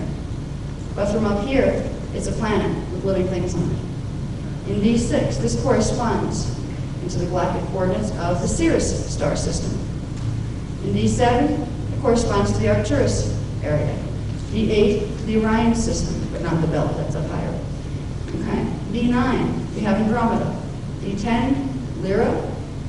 D11 is a part of Lyra that actually it blew up as a planet. It was called Avion. And it also had a twin planet called Aramatena, which was Earth's 12th dimensional counterpart. Okay. These are all systems that are up in our skies when you look at them. But they all have a place within the 15-dimensional structure of the universal template. So that when we look at these dimensions, we can say Arcturus is probably, they can reform themselves because they're part of liquid light, but they're also whatever. That's right. Because they are in that dimension. That's right. This is one of the keys to being able, if something says, I'm from the Pleiades, okay, so you know this, you're probably dealing with D5 consciousness. Okay. If it says it's from Orion, it's either D8 or up and through here, D13 through 15, which is usually associated with what's literally considered galactic core, because there's a place in the morphogenetic structure, the scalar structure of this time matrix, that you go through and come out into the energy matrix where you can enter other time matrices. And that place, at the center of that place, are the stargates in Orion's belt, I think it's the center one, it's called Mintaka. In the planet that's called Mintaka, or the star that they call Mintaka on our charts. There are stargates in there that lead out, that after you go through the density levels, we'd end up passing through those out into this level, the energy matrix, and from there, you could go into other time matrix systems. Okay? But on the same dimension, with the Stargate, like in dimension 8, wouldn't you still be in dimension 8, but only in a different space-time? Kind of. It doesn't, you usually end up in parallel. Okay, there's a lot of dynamics going on. Remember, this is one 15-dimensional time matrix. It has its double. It has its anti-particle field. So you end up going back and forth between them until you accrete all of the dimensional frequency bands. Then you can expand out into here. But until that, you're really trapped within the D8 mode or whatever dimension you're coming through on. Right here, we're trapped in the D3 mode. And on the other side of that, we go through the portals, we end up in parallel Earth. Okay? So there's a process of having to accrete frequency before you can make passage, go through and come out in D8 some other time matrix. There are passages that connect them, but it depends on what coding you carry, literally, in your own morphogenetic template, whether or not you'll be able to pass them. That's what the whole concept of ascension was all about. If you had enough of the coding activated in your DNA template, you would be able to pass through the stargates that link all through these systems, and you could become free. You could move out of gross matter density and up through and become, pure ascension consciousness again, and expand beyond time, space, and dimensionalization out to the energy matrix, into alignment. So ascension is directly connected to this. But there is a specific, just like there is a specific structure to how the scalar grids of the universe are made, there is a specific structure to how ascension works. And there's a lot of technique that's being taught right now. It's supposed to be ascension technique that isn't, because they're not teaching you about the structure of the 50-dimensional matter. So this is why we teach this kind of thing. Oh, down in here, again, there is the little time matrix that shows what would be taking place in one of the harmonics, your Uego time cycle with your 6-time continuum. So that goes right over through there. Okay, we can go on to the next one. I'm throwing a lot at you here. Like I said, I think it will be very helpful if you can get these packets, and if I can get them to you, at minimal cost, I will do that, because I think if you take this with you and you work with just even the exercises in here, you'll be very, very happy that you did. Okay, this is the ancient stellar races that have been involved with humanity. I'm not going to go through every one of these because we'll be here for the next 3 days. But the basic ones, what I wanted to show, we start with the densities again. We have harmonic 4, which is dimensions 12, 11, and 10. That's that pre-matter liquid light. Then we have harmonic universe 3, etheric matter, harmonic universe 2, semi-etheric, harmonic universe 1, physical matter. Okay? There's a lineage that the humans came out of, that our human lineage came out of. There is a lineage that, can you make that a little less blurry by any chance? There's a lineage, I'm going to have to use this off here because it's a little bit too small. Is this too small for you to see up here? Yeah, so this is better off, looking at it. I basically want to show with this chart that there is a lineage of, there's a lineage of not only genetic connection, but consciousness connection up and down the dimensional scale. To get down into the matter density levels that we're a part of, has that anybody? It depends which part. Yeah. The center's focus, the outside is. Right. It's a non-linear Okay, this chart you can look at better, with the chart graphs. But what I wanted to point out with here is, to get down here as an incarnate, it implies you had to come down through some type of template in the higher dimensional octaves. This is where our whole race has its line out through different interstellar races. We have come out of something called, you can't see it up there, it's called the Elohai family. That was a templated consciousness in harmonic universe 4 in the pre-matter liquid light states. They created races of beings in harmonic universe 3 in the etheric matter densities. They created from our Lyran Syrian Anhazi race, which was the original, that's our first template, the first part of our DNA template formed from the Lyran Syrian Anhazi template. They also created a bunch of other things, but we're just talking about our lines here.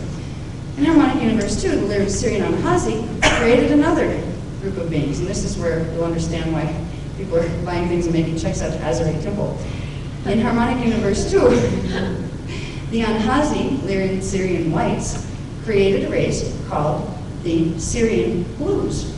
They didn't call them blues, they're called Azurites. And they have blue skin. They're a Syrian race that has blue skin. And if you look at some of the ancient paintings from Egypt, you will see beings with blue skin. They weren't just being colorful. They weren't trying to use blue to represent something else.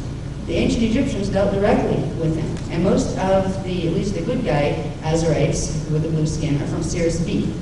And they're the ones that are working with the guardian lines.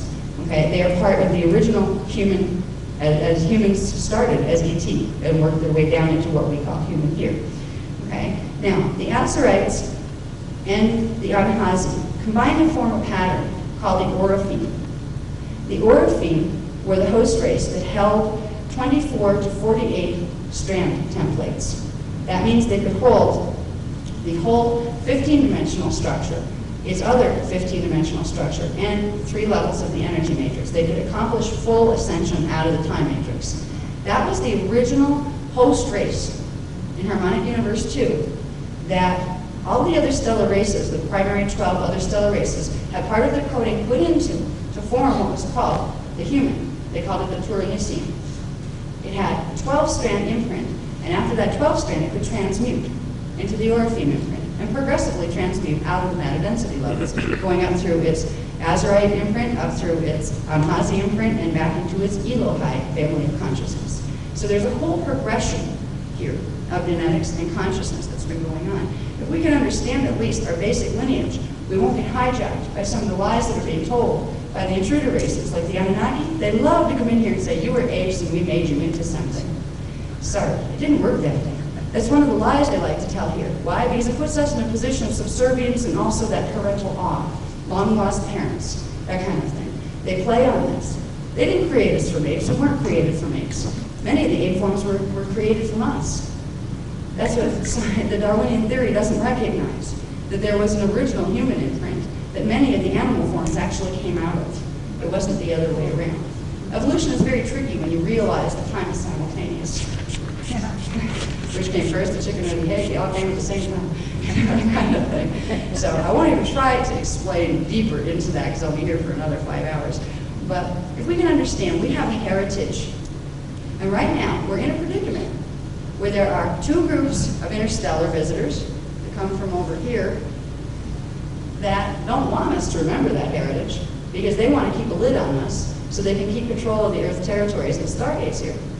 Or we can acknowledge that we have this lineage right here.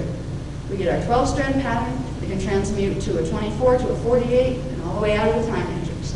That is the heritage of the human lineage. And it's about time somebody out there stood up for them down here, because we've been manipulated for so long that most people have no idea that this is the structure of reality we've come out of. That's what I'm trying to teach the basic things here. Now, when we come down to Harmonic Universe 1, we had the Orophene who created the Turinicium, original humans. They created the 12 tribes. This is what was originally meant by the 12 tribes. They weren't just 12 tribes of Jewish people from Israel. They were 12 different tribes of humans. There were 7 root races, 7 root races and 5 cloister races. The root races were working on the evolution of 1 strand template. For the cloister races, each root race would have a cloister race with it, would serve as the host race. It would have strands 7 through 12 in the templates for those, plus the strand that the root race was working on. And together, they would complete the building up in the species morphogenetic field of the 12-strand template. Right now, we're part of the 5th root race. Most people on the planet that aren't hybrids are part of the 5th root race, the Aryan root race. And Aryans come in all colors, black, white, yellow, red, brown. They're all part of every root race. So it's not one root race was just this color or just that color.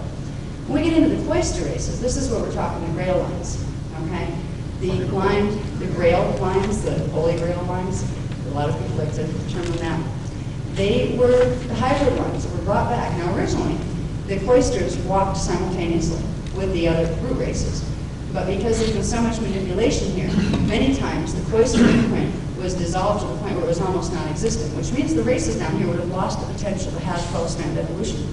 So there would be interstellar interference or help. And the Anunnaki would come in and try to mess up the evolution, where the Elohai families would come in and orchestrate more hybridization programs to put back the 12-strand pattern. That's what the whole Christ story was about. There are actually two Christs. One of them was half Nephilim, which is part Anunnaki. He had a 9-strand template, and they were trying to evolve the Anunnaki contaminated humans. And the other one had the 12-strand template. And they came in at the same time. One came in 12 BC. We call him Joshua 12 for short, because he was a 12th level avatar and had the 12-strand pattern. And then there was Joshua 9. They both had the same name. It was spelled a little different. And one of them, Joshua 12, was actually out of the Constantine lines.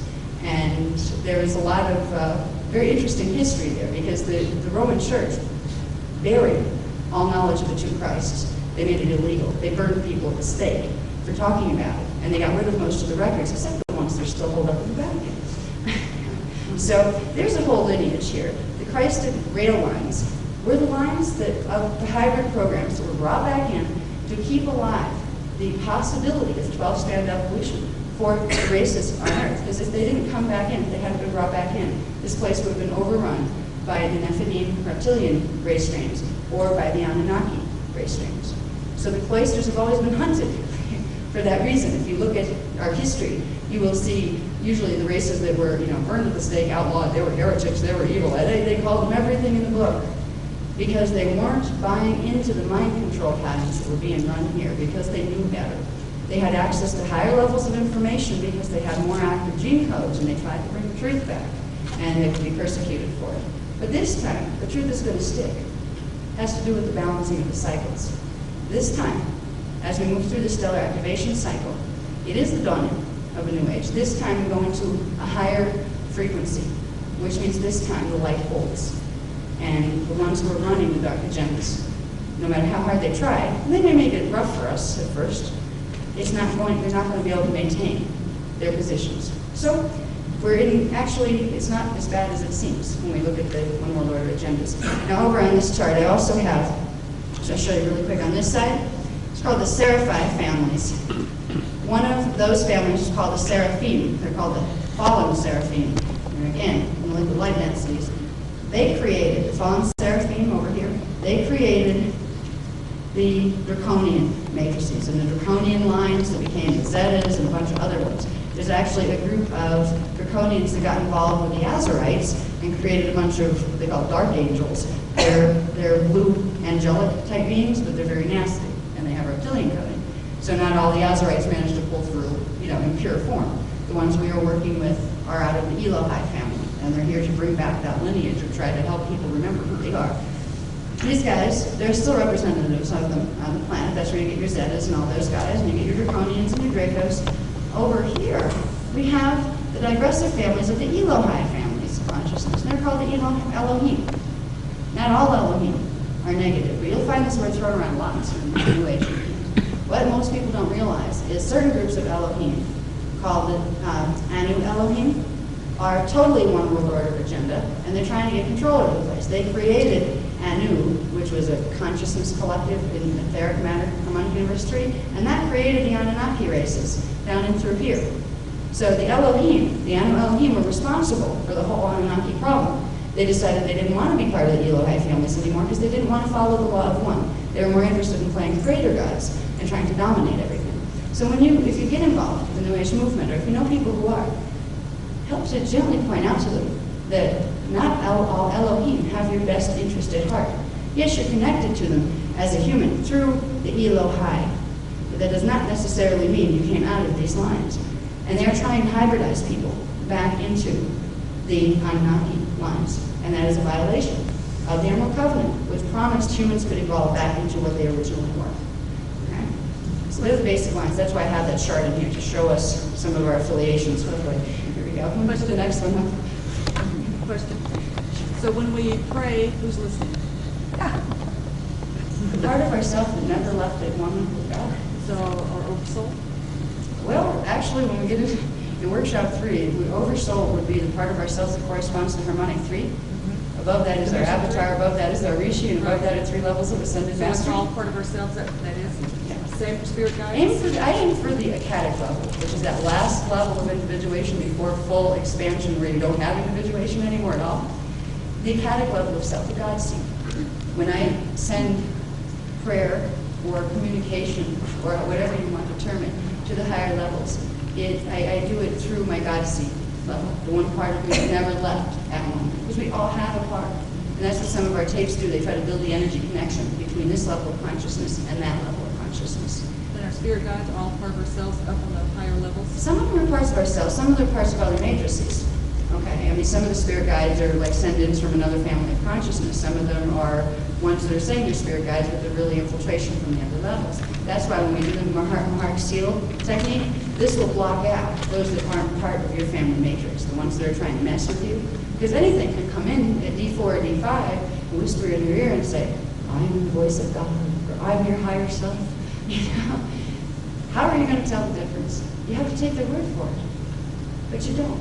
If you know the structure and you know how to protect your fields from that kind of thing. That presumes a choice because all of us, or most of us, have the genetic strains from the others. So it projects a choice. You must decide, I will pick this team. Yes. That's what the beauty of the human form is, though.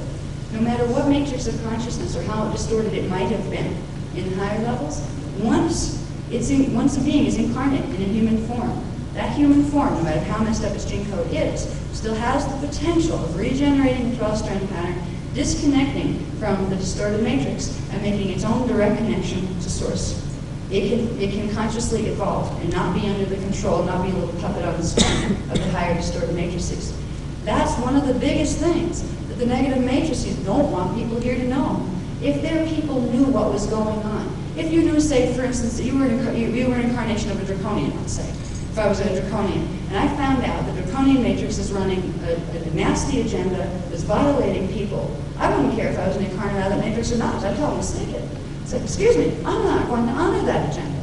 I have a right to choose my own. This is what they don't want their people down here to know. Because once they're in human form, if they find out what that means, they can become free, and they progressively lose more of their energy. They use their people. An incarnate that comes through as a draconian is just a person that's three-dimensional. They don't let you expand into the higher strand content, into the higher perceptions. They just run you around and use you to feed energy. They're like energy vampires. Once a human being that's being used in that way finds out what's going on and starts using bioregenesis, they sever that connection. And they lose feeders. So that's why they don't educate their people. So do they do this like with government and abusive family patterns, and you think that it's really you, but it's somebody else telling you what to do, and it's how your family always was, and It's kind all of that part stuff? of it. It's part of it. It also has to do with who we are karmically. I mean, karmic is a pattern, it's a template that comes through with our consciousness when we move from one life experience to another. It's actually a bleed through because they're all simultaneous, all of our incarnations. If there are portions of us that are draconian consciousness, let's say, they have distorted scalar patterns that manifest as distortions in the DNA, that manifest as distortions in being able to understand things down here.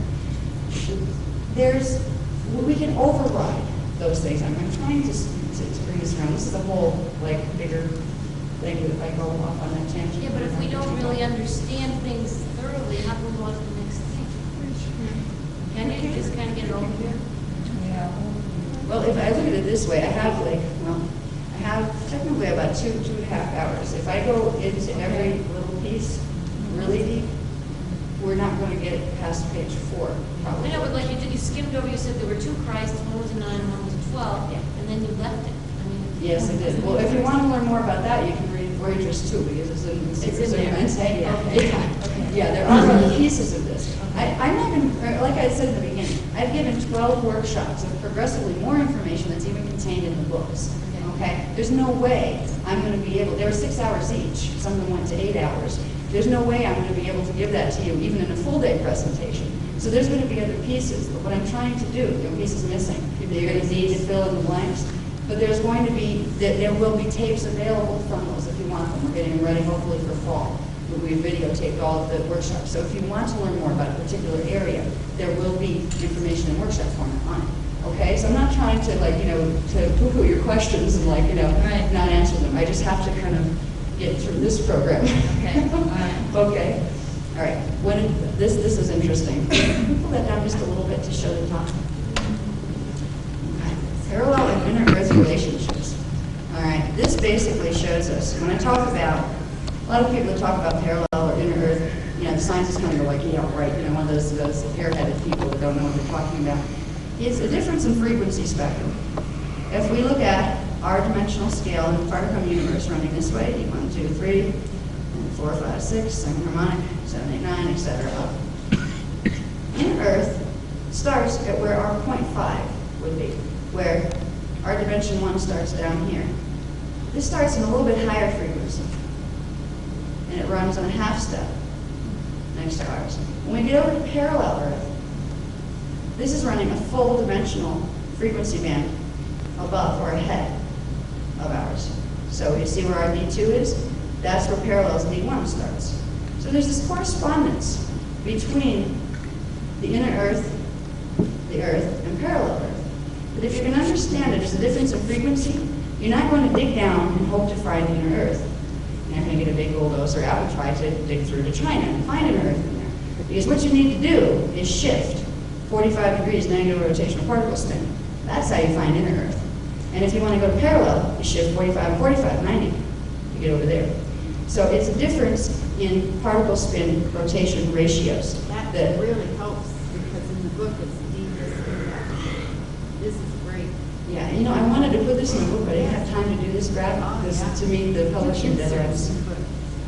Yeah, we're working on it. Yeah. My publisher's ready to strike me these days. I'm like 3 weeks overdue on the new stuff I'm supposed to put in for the second printing. Okay, then here's a little diagram that kind of shows you the angle of rotation. If these were particles, you'd have Earth's particle axis here, okay? Right there. Then you'd have inner Earth, 45 degree shift. Then you'd have parallel Earth, 90 degree shift from here, right? When we get to Tara, these are time cycles moving in the opposite direction. So you'd have 45 degree shift up that way. It's actually in a reverse rotation. It would give you the particle axis of Tara, and then inner Tara would be there, and parallel Tara would be there. Gaia actually runs, the third harmonic actually runs on the same angular rotation particle spin, but it has a gap in between it, so we don't see what's happening in harmonic 3, because harmonic 2 is in the way, it's a polarity zone. It's like a space between objects, it's a negative space zone. So these two you could consider as positive space. This one's negative, so these two don't see each other because that was in between. That's a quick way to do it. There's a lot of physics involved with this, some of which I can't even explain. This gets so sophisticated numerically and with formulas. I don't like numbers personally, and I would leave that up to the physicists. Right now, the guardian lights will not give us those formulas, because if they were let loose on the planet right now, the government people would destroy this place within months by having that information. They go for the stargates. They don't know how to run stargates, and they wouldn't care that they don't know how to run. They try to figure it out as they went along, and they probably blow the planet up in the process. That's why they're showing individuals how to begin to understand the structure, and eventually the formulas to plug it in, which regular physics will be given. But right now, they'd have to be crazy to hand over that kind of power to the human condition while there's 2 one world order agendas running. Okay, so the people who want to work with spiritual growth as well as gaining power are the ones who will be given pieces, more and more pieces of the information. You'll be the ones that get it first, before the physicists do. Unless you happen to be a physicist who is interested in spirituality, then you could vote. Okay, can you go to the next one?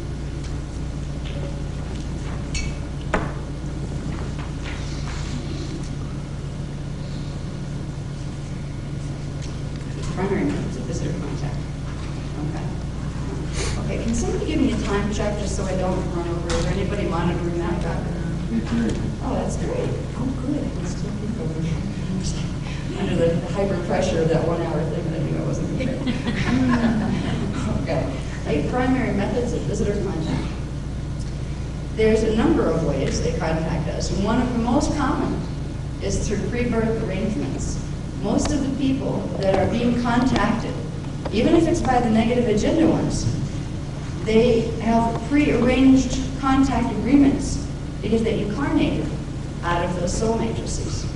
So the people who are incarnating out of the Elohim families they are being contacted to help them wake up so they can remember who they are and get on with what they came to do. Same thing with the people involved with the Draconians, and same thing with the people involved with the Anunnaki. What's rough is, if you wake up and realize you're Anunnaki, and that's wonderful until you realize what they're trying to do here.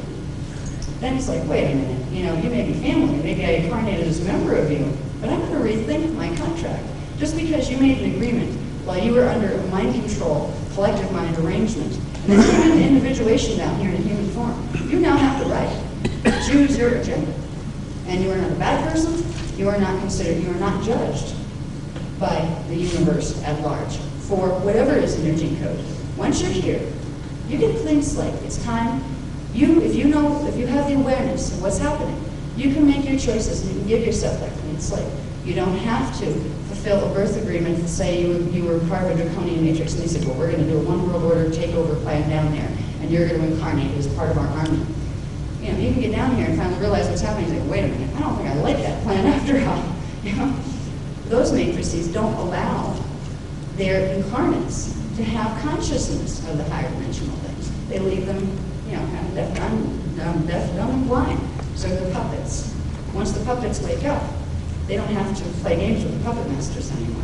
And that's what's happening here. So pre-birth arrangements are kind of neat. I came in on one of those, and I came in with a specific pattern that would allow me to do conscious fetal integration specifically so I could tell people about it, so I could remember it, and so I could tell people that I could walk them through it, tell them what it feels like, and help trigger that memory in other people by sharing my memory of it. If it wasn't a valid memory for me, I wouldn't be able to transmit the consciousness of that to you.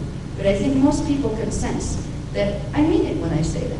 And I could take you right back to the first 8 cells at the base of the spine, which is a whole other workshop on advanced Kundalini awakening, so I won't go into it. But the pre-birth agreements are really neat because we all have a contract somewhere. Even people that are on root race contracts, that are not part of the hybrid races, that are not having active contact, they come in with soul agreements too. Soul agreements to fulfill their next stage of evolution. They choose their parents. We all choose our parents. We choose them for a specific reason, even if it was a horrible experience. I mean, sometimes you just don't get along with mom or dad, you know? And most times it's because of what's happening in other space-time frames that may not be too pleasant. But we all make these choices, and we have the ability to reclaim that knowledge if we begin to remember who we are.